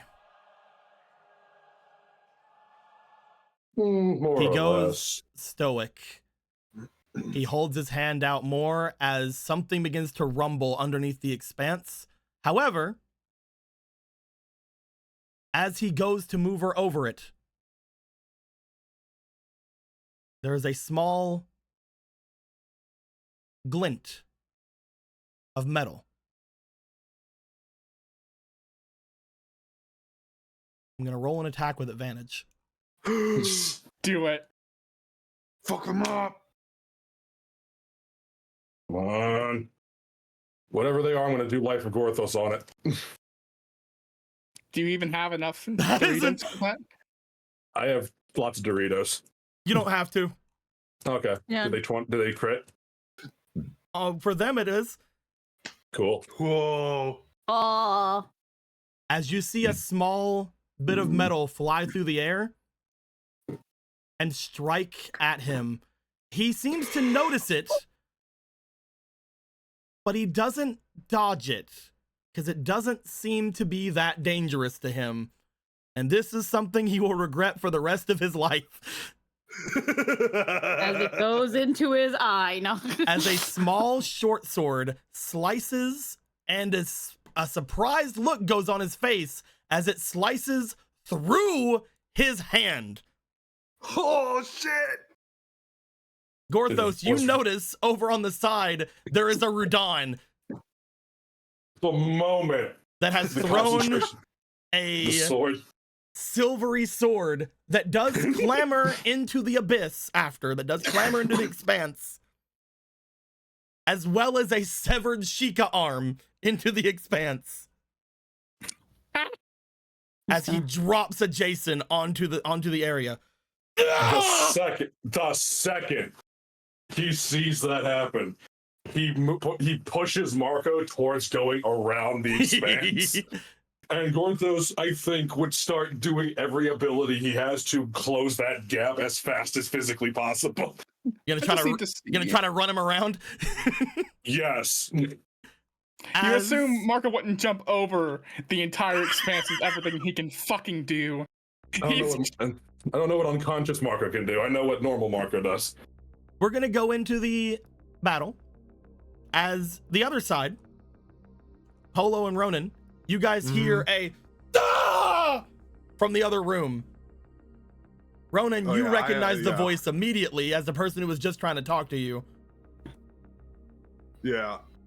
Honestly, as soon as he got back and saw the guy wasn't there, he probably would have started just like running down to the expanse. This is immediately as soon as you guys get down is when you hear this. As this happens, the two of you, I'm assuming, will go straight there.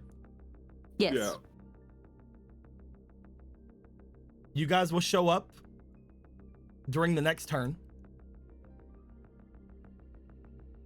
You're gonna go to Marco and Gorthos. Both of you roll me to see where you guys are in initiative. Don't Straight roll up. D20. Alrighty. Oh, roll. I'm gonna have my fleeting from the start of the game, so Yep, you can use that. 11, and then 13. second roll is a 19. Ow. You will be going technically after Jason, but Jason is on the ground. Hey. It is a Marco turn. Gorthos, as soon as you go to push Marco to go around, Marco, you can do whatever you want. As long as it isn't like extremely complicated thought, you can do whatever you want of your skills. Alrighty. Let's see here. I can move 2 additional spaces with this. If you can get 12 spaces, then I will say you can clear the expanse. Cover hat can cover 3 spaces. So I remember that your Tarzan off the dashes tree. also work. So remember that your dashes also count for your movement. You don't have to like run forward and stop and run forward and stop. You can just take the full amount, whatever it is. So normal movement is 3. 4 It's 4 for you. 4 for you. 4 for me. Yeah. And then I get 2 additional when I'm a ninja. So that's 6. And then I have 3 of that movement can be hovering with my hover hat. And I can dash for a total of 12. It's 4, 4, 6, and you'll have the 6 movement. You can then add 3 for 1 dash, 3 for or technically your movement. So you can add 5 for this dash, and then another 5 if you want. If you use 2 of your things, I can say you can clear it. At that point, you will have 1 attack.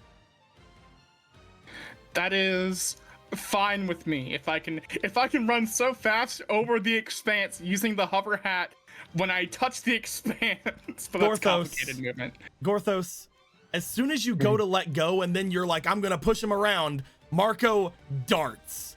As you see him immediately jump, land about halfway into the expanse, and then the hover hat takes over as he seems to leap upward and do like a flip and jump down. The last time you saw him do anything like this was when people told you what he did during that license exam.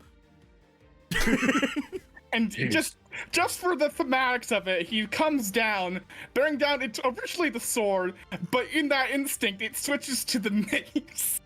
For it does the 2d8 damage, and he knows it does more damage when it's a mace. Yeah, you can switch. So he will use his final thing to make a strike at this motherfucker. Go for the attack. Which I will then, just 2 of these bad boys. Can't believe Marco unlocked Ultra Instinct. I was sitting here about to make that same joke if I hit. That's true. It's like a crit. It's a 19. I wish I crit on 19. You need a crit range, bro. Like, seriously. And then the final one, just to see if I get the 20. That would be awesome if I got the 20, but no, 19. Plus, I think I hit with spirit with this. Yes, so 19 plus 5, 24 altogether. You hit. Do the And damage. it's unfortunate that I have already used up all of its charges from fighting Yes. earlier. But it's still So gonna be 2d8. the 2d8 damage. Yeah, I It's need a still second really D8. good. Here you go. Copy. Thank you. Didn't we recharge our medallions at the manor? We Or did not. I didn't. Not Okay. since the last time we did. 9 9 damage. As you Sick. jump and you strike in with the axe, he does not have a chance to put up a defense. You see him try to put Nice. those cards in front of him, just like he had stolen from Clarity. However, they seem to immediately disperse as you strike down into him. You also feel like you're about to go to sleep. Oh, what do you mean? You're already asleep. I'm already asleep, fucker. You can't stop me. I am Rock Lee in this bitch, you fuck. That sleep can't hurt I me. am I'm Zenitsu. narcoleptic. But not creepy. He looks to you, because it will go to his turn. He will note that he cannot get the things from Ivory right now. They're too far away. They are wanting you guys to allow him to do so while he was over here, but you said no. He then looks over toward Matilda. Consume! Can I? Let me see here. Before I can make I can do a dungeon action. What's your dungeon action? I want. Let me see. What Remember do that I you are have currently in Donu body. here? Yes, I have Donu stats. Okay. Hey, I'm just saying. You know I can do a thing, and you know how dungeon action works. Yeah, sometimes with 3 squares have access to anything they have. Usually I am found within the dungeon once, even if the spelunk is not holding the item. Dungeon action refreshment. I don't think we found a dungeon item. Oh shit! I forgot what dungeon action does. I thought I could also let my allies do things. Never mind. No, that's your horse. That's my horse. My horse. That's your riding hero ability. That's my riding hero ability. Now, I don't know what the range of Curse Eater is, but Marco's standing next to him now.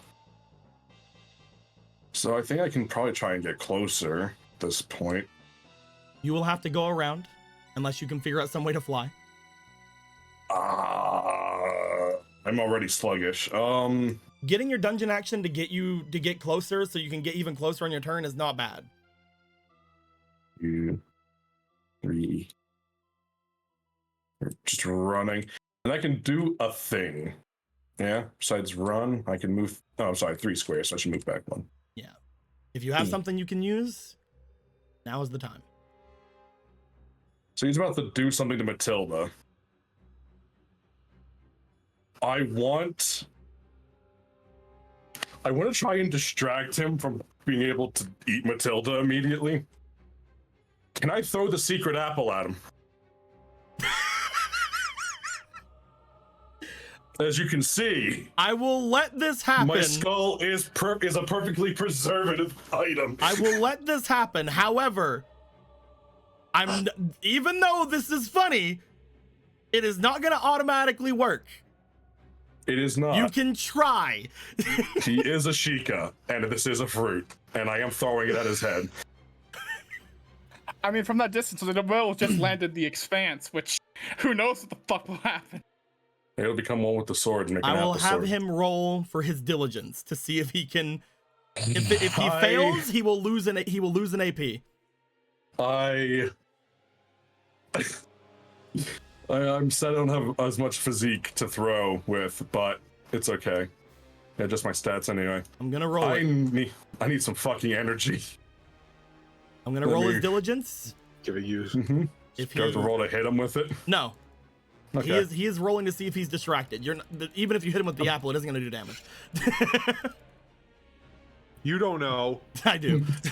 We'll do emotional damage. And come on, critically if it fail. goes into the then it'll do emotional damage. I'll say that's a fail.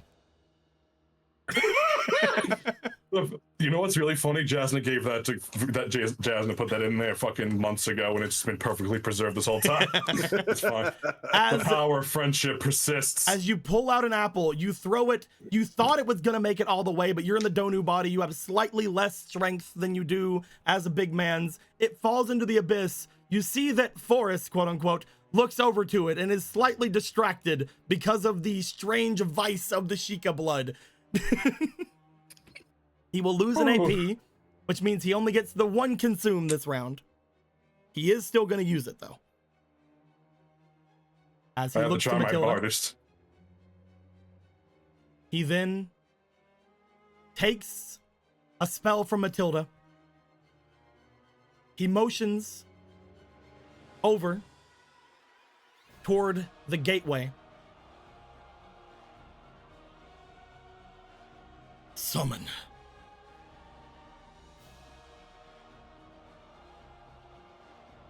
One of a couple of things can show up there. I'm gonna roll on Roland's sheet. Not Roland's sheet, on the D6 that he has, because I knew it was there. 1, 2, yep, easy. You see a Sheikah appear. Oh, hell. As that Sheikah appears, he is going to rush in. Bloop, bloop, bloop, bloop, bloop, bloop. He seems to be making his way toward Rudan.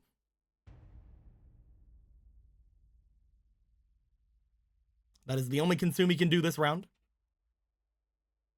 You're going to end turn. We're going to go to Rudan, who is the only person on this thing that can still have a turn. Rudan looks toward the expanse where their sword had just gone. Oh no. You know what would be the funniest thing? It's if it clatters behind her. What are the odds of that? As she looks to where the sword has gone, she calls out to it, because that's her sword. It's hers. It belongs to her. It's mine. It's mine. As she yells out to it, the hilt finally getting all the way down into it. I'm rolling a straight D20. Just a luck roll here. Right behind her. Come on. So much. 10. Is a 10? It's not terrible. It is in the middle though, so I'm gonna roll again. Yeah. We don't go for middles. Ah. I'm going to add something to the initiative real quick.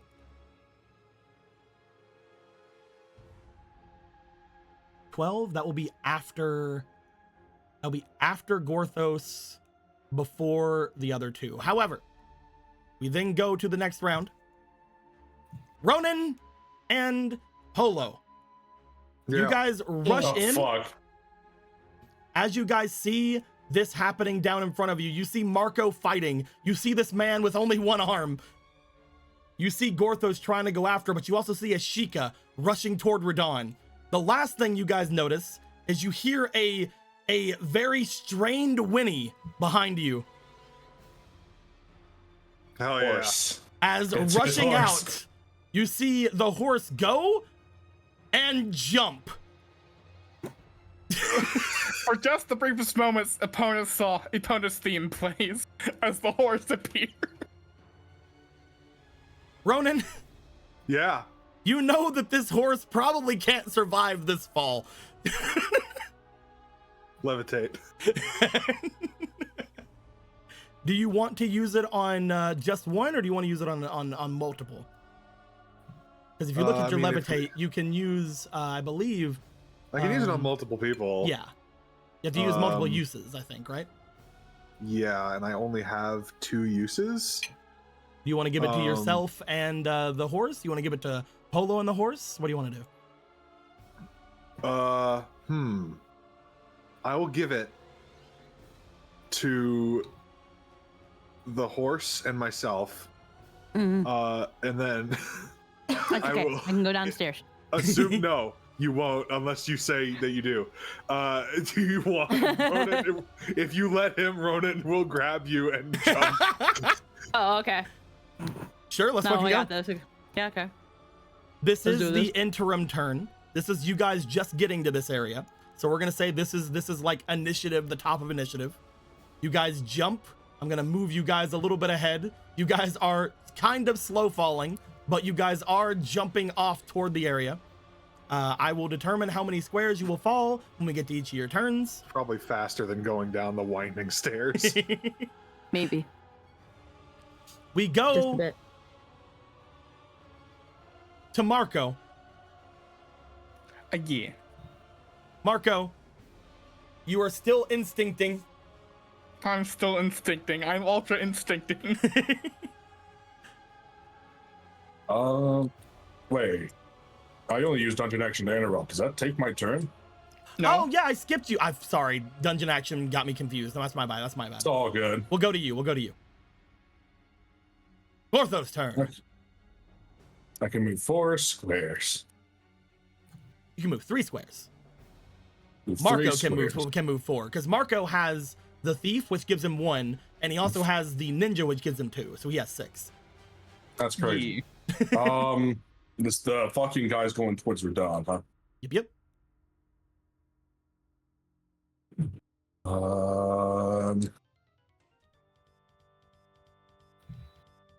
Can I only have 3 movement. I can't move anymore. Right? You can know, use your burns. actions to move. Okay. It's like was it 1 square in action? Was it? 3 squares in action. Okay, so it's 1 action, 2, 3. Second action, 1, 2, 3. Third action, 1, 2, 3. And I'm gonna burn my last action, and then I'm going to do a funny thing. What kind of funny thing you wanting to do? I'm gonna pop Gora's Fury. Didn't we already use that today? I believe It's sitting here on top of the card. I just remember distinctly using it to get the ghost. Yeah, you guys did use Gora's Fury on the ghost. Oh, we did? Yeah, because I'm that's how you guys sorry. were able to fly and stuff. It's been a I completely long day. forgot No, about it I is- feel like you also said that we didn't use it up at the time. No, that was the time before that when That was I the tried time. to use yeah, it. because technically you've already used it It's the twice Sheikah. today, but then I was like, Okay. yeah.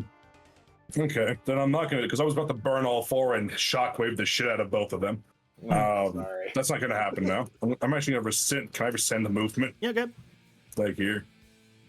It was right here. Put you right there. Oh, it's right there. 2 actions left.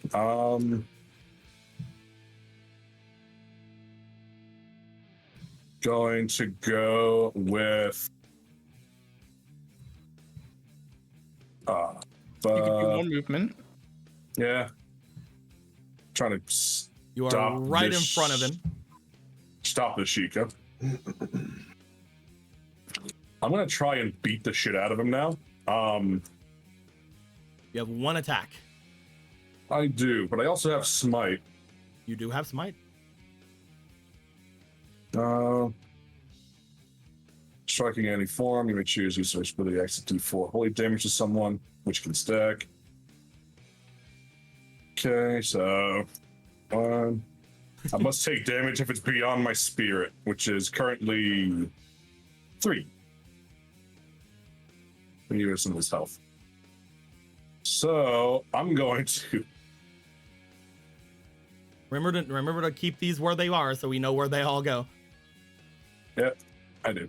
So I'll just move this here and move these down here. Yeah. I used one disarm already. Okay. No, it was 3 dispels. I have 3 of those. Okay. Using 3 dispels, 1 magic shield, 1 disarm. Yeah, I'm going to take a damage, but it's fine. No, yeah. Oh, you already used the disarm, you said.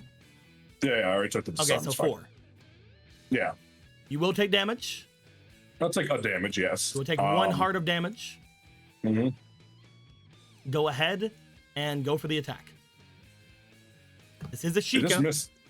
It is a Sheikah. In case there's anything. Okay. Let's see. I don't have anything else to burn right now. Here we go. Nope. It's that is a natural 1. Yep. Do you have to use those when you hit, or do you use those after? Let me look. Upon striking. Oh, so you striking. can, yeah, you get all those back. Okay. You do miss the attack. The Sheikah is fast. This is the first time you've really fought like an actual Sheikah in quite a while. Yeah. They were just a little bit faster than you. And again, you felt a little sluggish before. Whenever that happens, you are right next to it though. So if he does try to go forward, you have him. He's right there. Yep. We're going to go back to where I said. We're going to go to Marco. Yeah. After Marco, it will be his turn. It is time to do him a whack.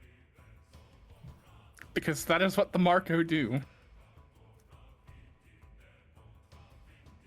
And I'm guessing I can't wake myself up yet. I will tell you this. This may be your last round, so go fucking ham. Alrighty then. I gotta think for a second because of how the mace actually works. Because I have to use 2 stamina for each attack with it. Oh my god, I forgot to add the extra fire damage. Because that's just on this weapon. Because it's on this. Or is that just the sword part? The sword gets the extra fire. Yeah. But it does only you can base add 1 extra damage. fire because of your stuff. But it doesn't have any. It doesn't have any things on it. Yeah. It doesn't have any charges anymore. So it just does the 2d8. Yeah, it just does the 2d8. You can go for 4 sword strikes, or you can go for 2 axe strikes, or mace strikes, or whatever you want to do. I will go for 2 mace strikes. Okay, go for the first attack. First attack is a 8 plus 5. 8. That is a miss. All right, second mace attack.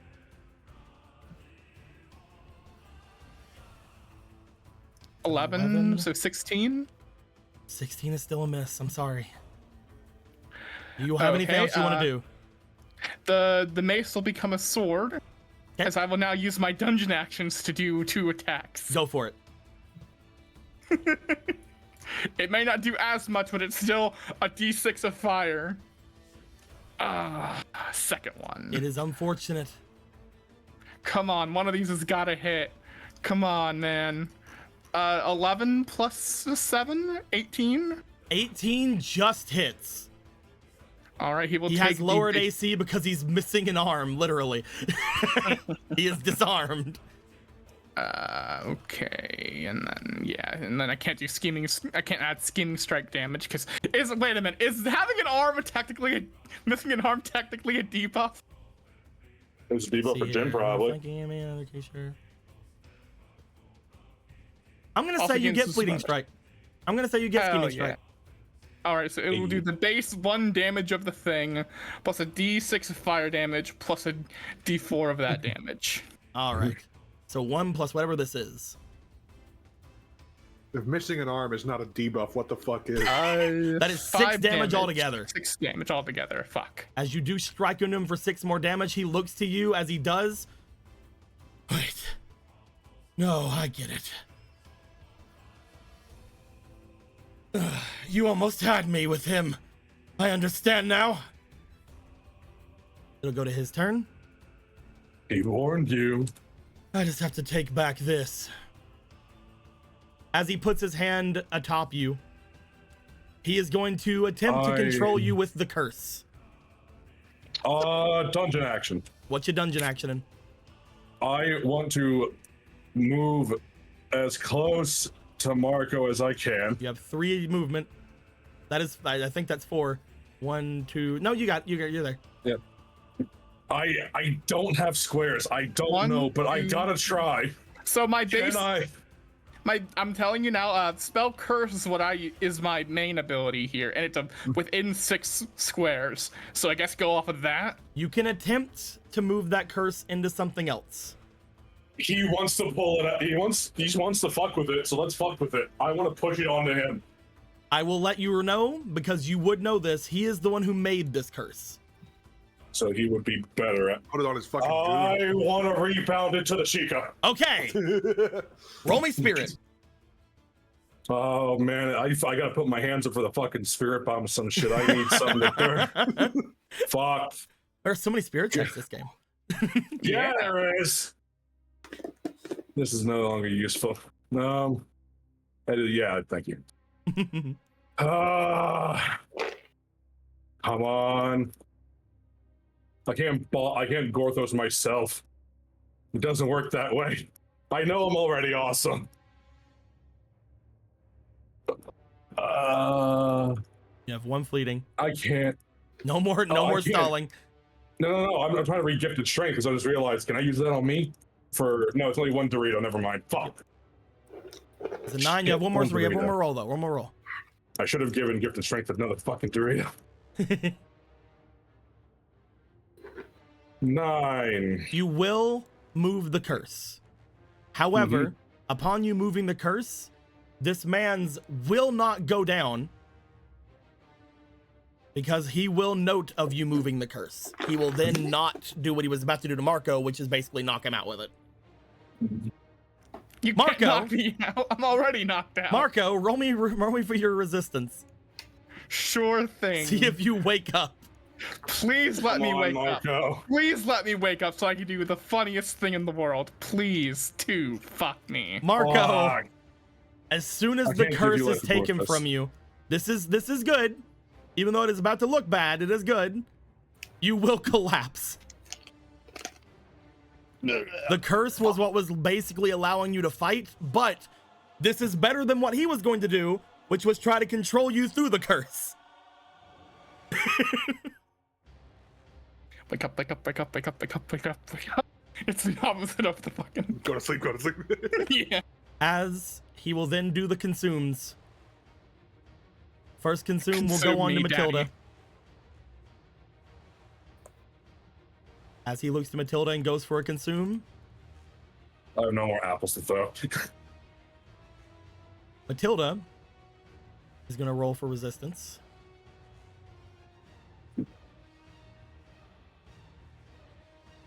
Okay. Consume.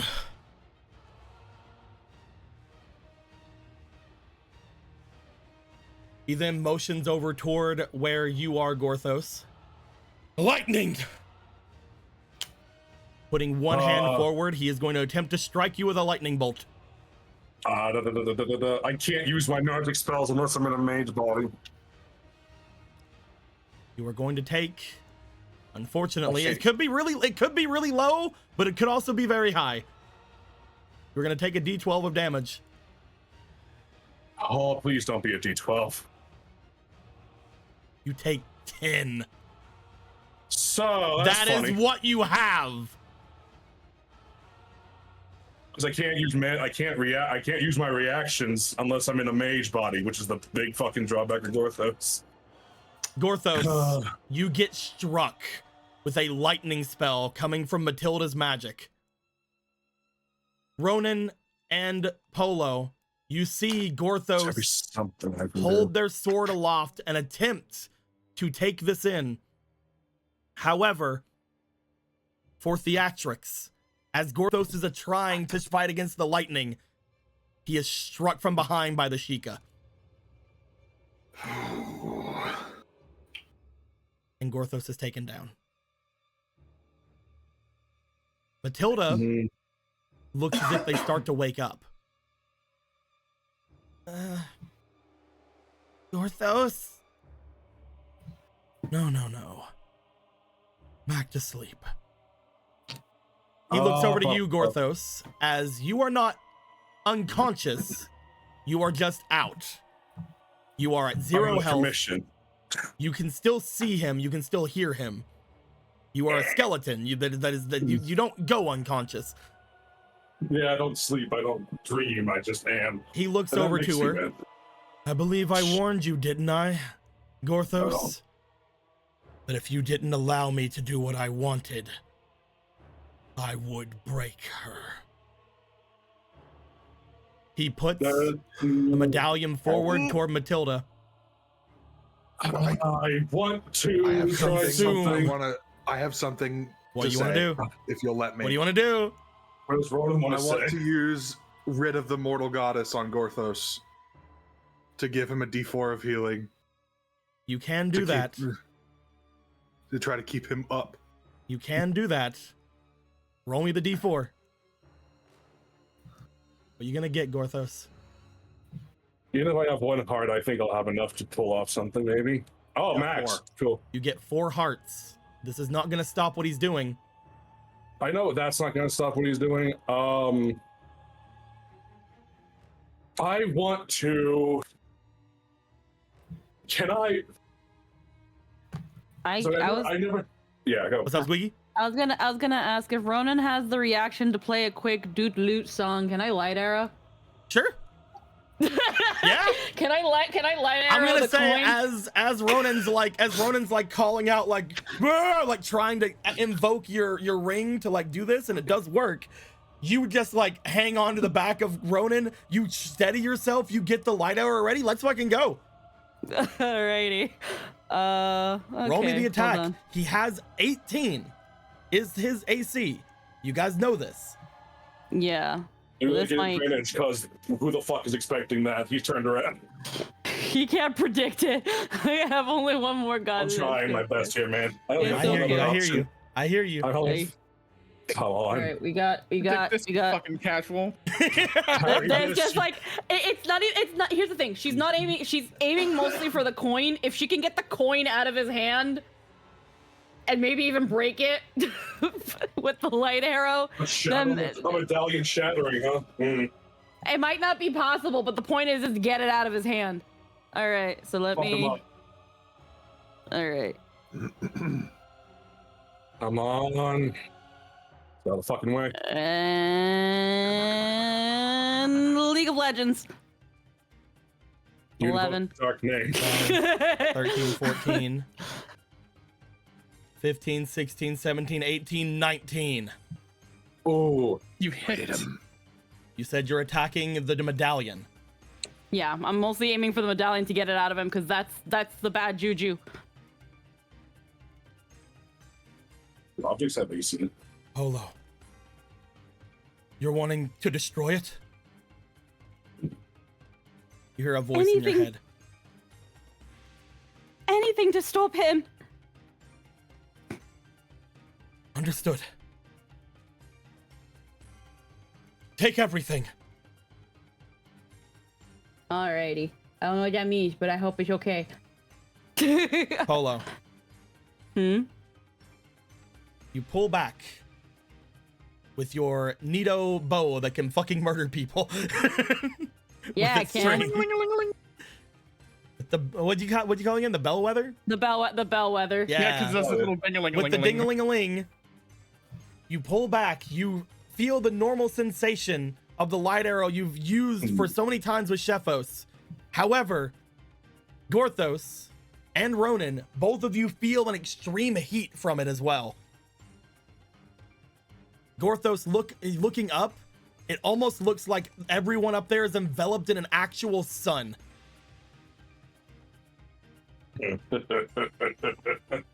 As it flies down, consume everything. As he holds it up,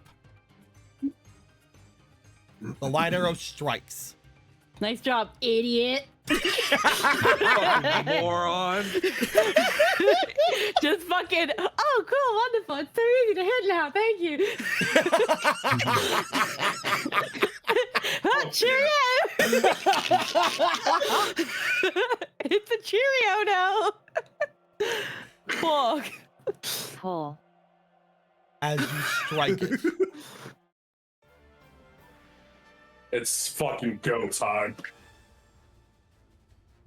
The medallion lets out a ring as the arrow strikes, and just for a moment, everything goes quiet as everyone looks to it. The medallion cracks. Seeping out of it, dark energy going everywhere. As it does... No, wait! An explosion of that dark energy goes all over the area, filling the room. Looking at him, his eyes seem to roll back. And he falls onto the ground. Not unconscious yet, but on the ground. Matilda, looking at it, the light flashing in their eyes, they look up and they see where it came from. As they look up and they see Ronan and the others falling down toward them. And a fucking horse. And a horse. And Marco's horse. Gorthos, you see for a moment the shadow enveloping you, and as it hits the Sheikah goes flying back, hitting the wall. Keep trying to get you on the thing and you keep falling over. Yeah, it's all good. He doesn't want me to stay down. It knows I'm at 4 health now. Something was gonna show up in the initiative, but I don't think that that's a reason now. So instead of them showing up for that, you look over toward Radon, who the energy is about to go to. But Radon seems to be behind someone, as something rushed in right as the arrow had struck. Oh my fucking god! Who the Holding fuck? on to a spear and a small short sword. Oh, the boy! Slamming the diamond spear between them and Radon. The fuck did you come from? He was about to come in and help you guys because of the sword. I put him on the just appeared at his feet. Yeah. He's like, that's probably not good. The spear chooses wisely. It's because the spear and the sword are made from the same things and drawn to each other. Ronan and Polo, the energy does come back and hit onto you. I'll try to lessen it! As Polo still begins to shine, but it does overtake the three of you. Do I get hurt by it since I'm at ground zero? Oh yeah, you're fucked. Oh shit. We'll talk about that in a second. We ain't done yet, boys. As everything goes quiet, the only person still up currently is Gorthos, looking up with what little energy he has left. That energy that wiped over you, Gorthos, you recognize it. It seems to be something similar to what has gone on with you, that same memory wiping magic that had gone through, that same absorbing kind of understanding that you would go through whenever you would get a new body. Both Rudon and bloop, bloop. Oh, the frog's there, cool. Both Rudon and Adam would be skidded back, but Adam is currently with the spear in front of him, holding on for everything, just gasping. Polo and Ronan would have landed, but because of the energy would have gone down.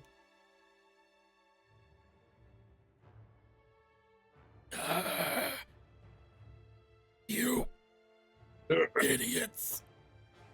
Hey, Gorthos, get up and move around. You are still on the ground. As he says, "You idiots," he looks as if he's trying to stand. As you go to move your legs, they seem almost like jelly for you for a moment. Whatever this thing had done had affected the minds of the people around them. For a moment, you feel like you've forgotten a lot of basic motor function. You look over toward Marco. Marco seems to just have a blank look on his face. You look to Matilda, same thing. No. No, no, no. As he I tries to refuse. stand, devour them all. Great centipede. Kill them all. I want to crawl towards it. Rising from the expanse. Yes. Oh. Oh my fucking god. You guys see the creature that was fighting with Jason. As it rises up and lets out a cry. Gorthos, you try to stand, but you can't. Adam goes to stand and step forward. As he does, the creature looks to him as the biggest threat in the room at the moment. And looks as if he starts to try to fight him. Gorthos, panic. Think. as you try to get up, you're trying your best. Nothing less than a miracle can save the day right now. Your friends are on the ground because of that thing, but so is he. The only thing you can think to do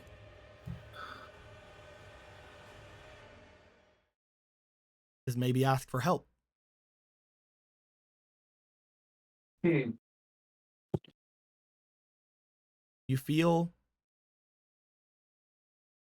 that that is the only thing left. Is there somebody you would like to try to ask for help?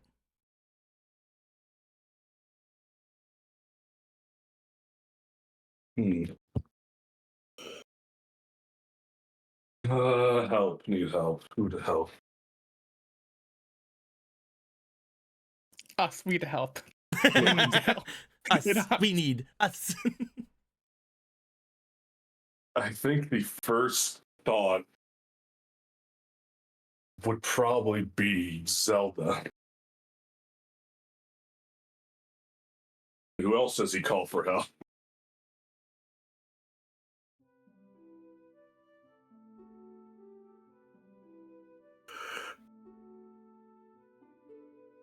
Zelda. Zelda, please! I'm a bit preoccupied at the moment, but what do you need? A miracle. He can't stand. We can't move.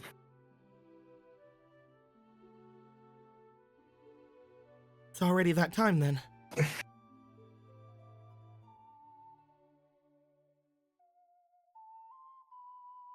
Understood.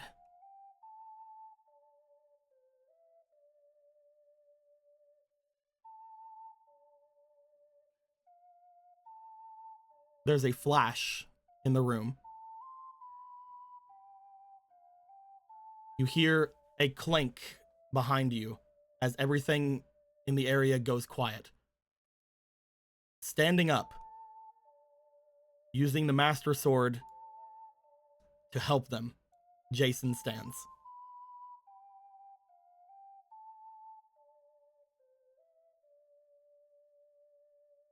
They look over toward Marco, Matilda,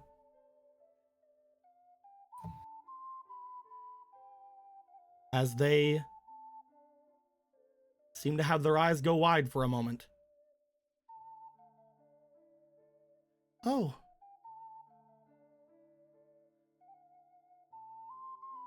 Oh, that's embarrassing.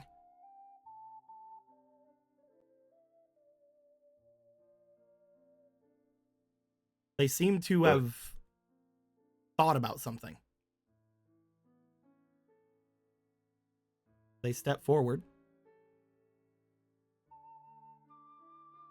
Blake?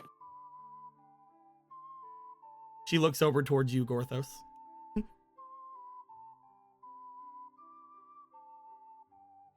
Yeah. One second. They take Matilda. And as they do,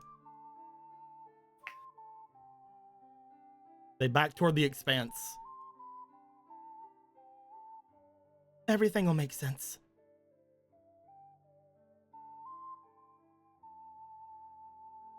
Hey, Tico. What's up? I know Marco is in this, blank state. Could instinct take over again to follow? Nope. Damn you, That was because of the curse. You're welcome. Matilda falls into the expanse. There is something that happens with Marco, however. She brings the ocarina to her mouth. As she does this, a song is played. Not that one.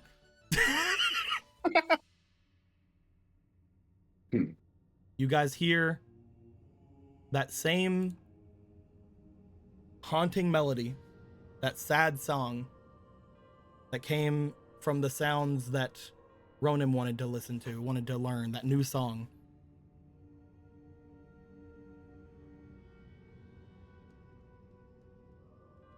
The blank stares go away from Marco. The Sheik over here also had it, but you guys couldn't see it because of the mask. As well as the others around here. As Ronan and Polo, you guys stand. You guys for a moment have blacked out, but the worst of it was taken from the god of the sun trying to protect you. Blah. As that haunting song comes out, she finishes placing the ocarina as well as the Master Sword down next to Marco.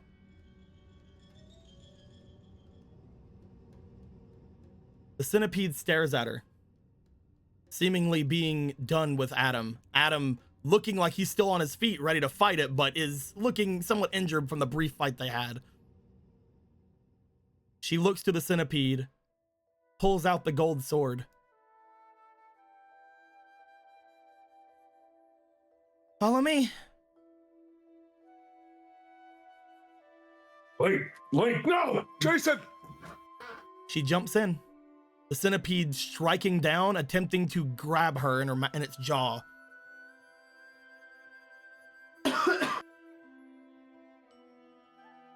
As the two of them disappear in the expanse.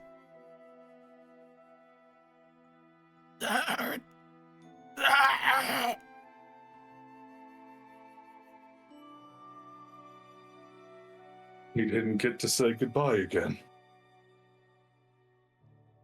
You get to your feet somewhat. It seems that the song gave you back whatever memory was taken from the explosion. However, it did not affect him.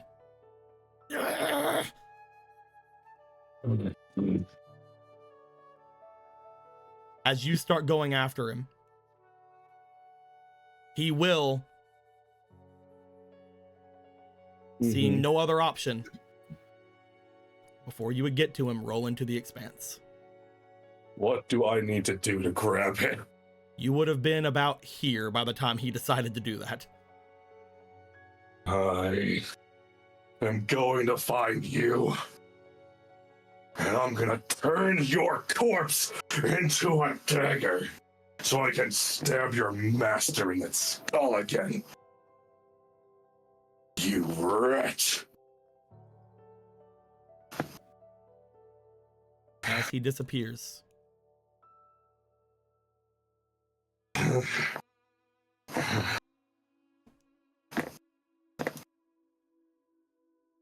You guys You gotta pick up Marco. would have made your way over, I'm guessing. Yeah. Marco, you would be somewhat allowed to your feet, but as you were clutching onto something, you felt yourself awaken slightly as you look over. Gorthos is helping you to your feet, but you look down. In one hand, you have your sword. In the other, you're clutching the Master Sword. Wait, why? Why do I? What's going on? Where's Jason? Why do I have this? She jumped in. The loop closes. You guys As it hear always was meant to. you guys hear a striking sound and a small yelp as you guys see a spear in front of where this man was trying to run forward to escape. As Adam has tossed the diamond spear into the wall next to him. Seeing Yes. this man's let's just go with the Sheikah flash step for a second. As you stand in And- front of him holding the Master Sword and the flaming sword. Basically, spears, like, I don't know where the spear is specifically, but, they are essentially crossed one sword onto one side of the other of his neck, keeping him in fucking place. Fortunately for you, you're not going fucking anywhere. He will collapse at that point. Just being on the ground. Mako will, in fact, kick his weapon away. You do so. Radon and Adam would come down. The others on the other side would look as if they start to awaken.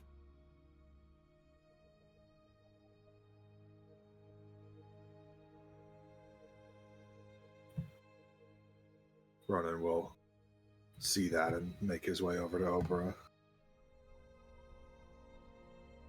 Gorthos is just looking down at the expanse. Gorthos, as you look down, you will notice that the ocarina was left behind as well. He'll pick it up.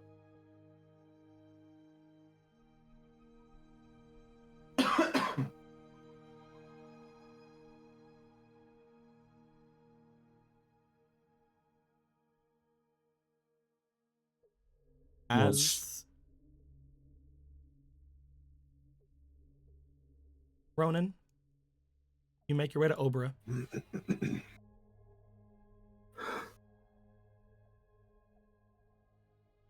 Obra looks up to you. For a second, you think that they're going to quip at you. But seeing the look in your face, they just sort of raise a hand over to your cheek.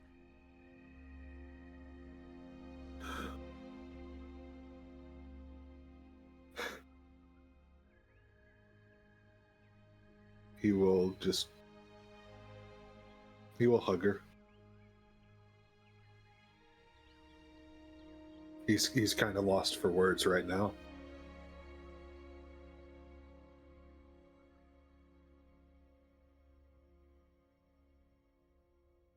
You guys come together, and a couple of things immediately become aware to you. Those of you who would know, Matilda would have had that effect on them. They would not have played the song until after putting Matilda into the expanse.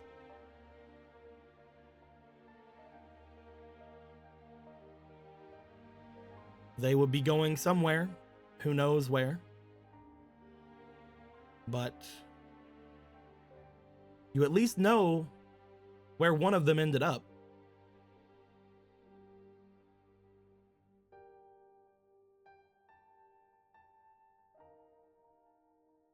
As we move back over toward the room you guys have found back whenever you were at the Demon Con, where there was a Jason, or as they responded, Link, fighting with a large centipede-like creature. There was no understanding of when that would open or why they were stuck in such a place, how they got there, but they at least seemed alive.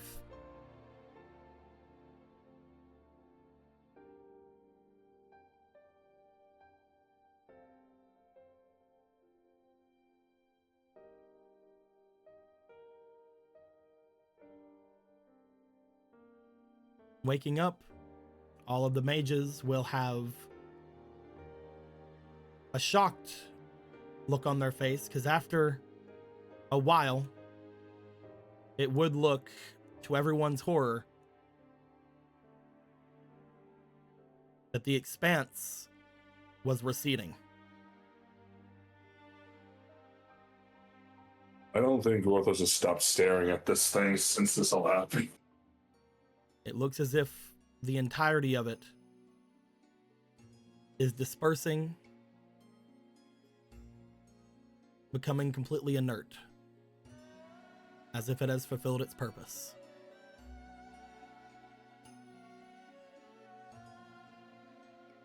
At the very bottom, Gorthos, as you stare at it as it completely leaves, you see a small glimmering stone that you remember Ivori having said was some kind of a stone from the sky that they had thrown into this place.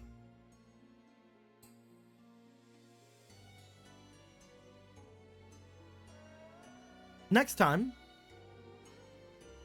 we will figure out what happened here, talk amongst ourselves, and maybe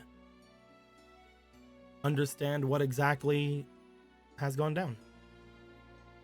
Check in with Zelda, maybe check in with Jason, if you ever can, and see what all needs to be done. Until next time, like always, later days.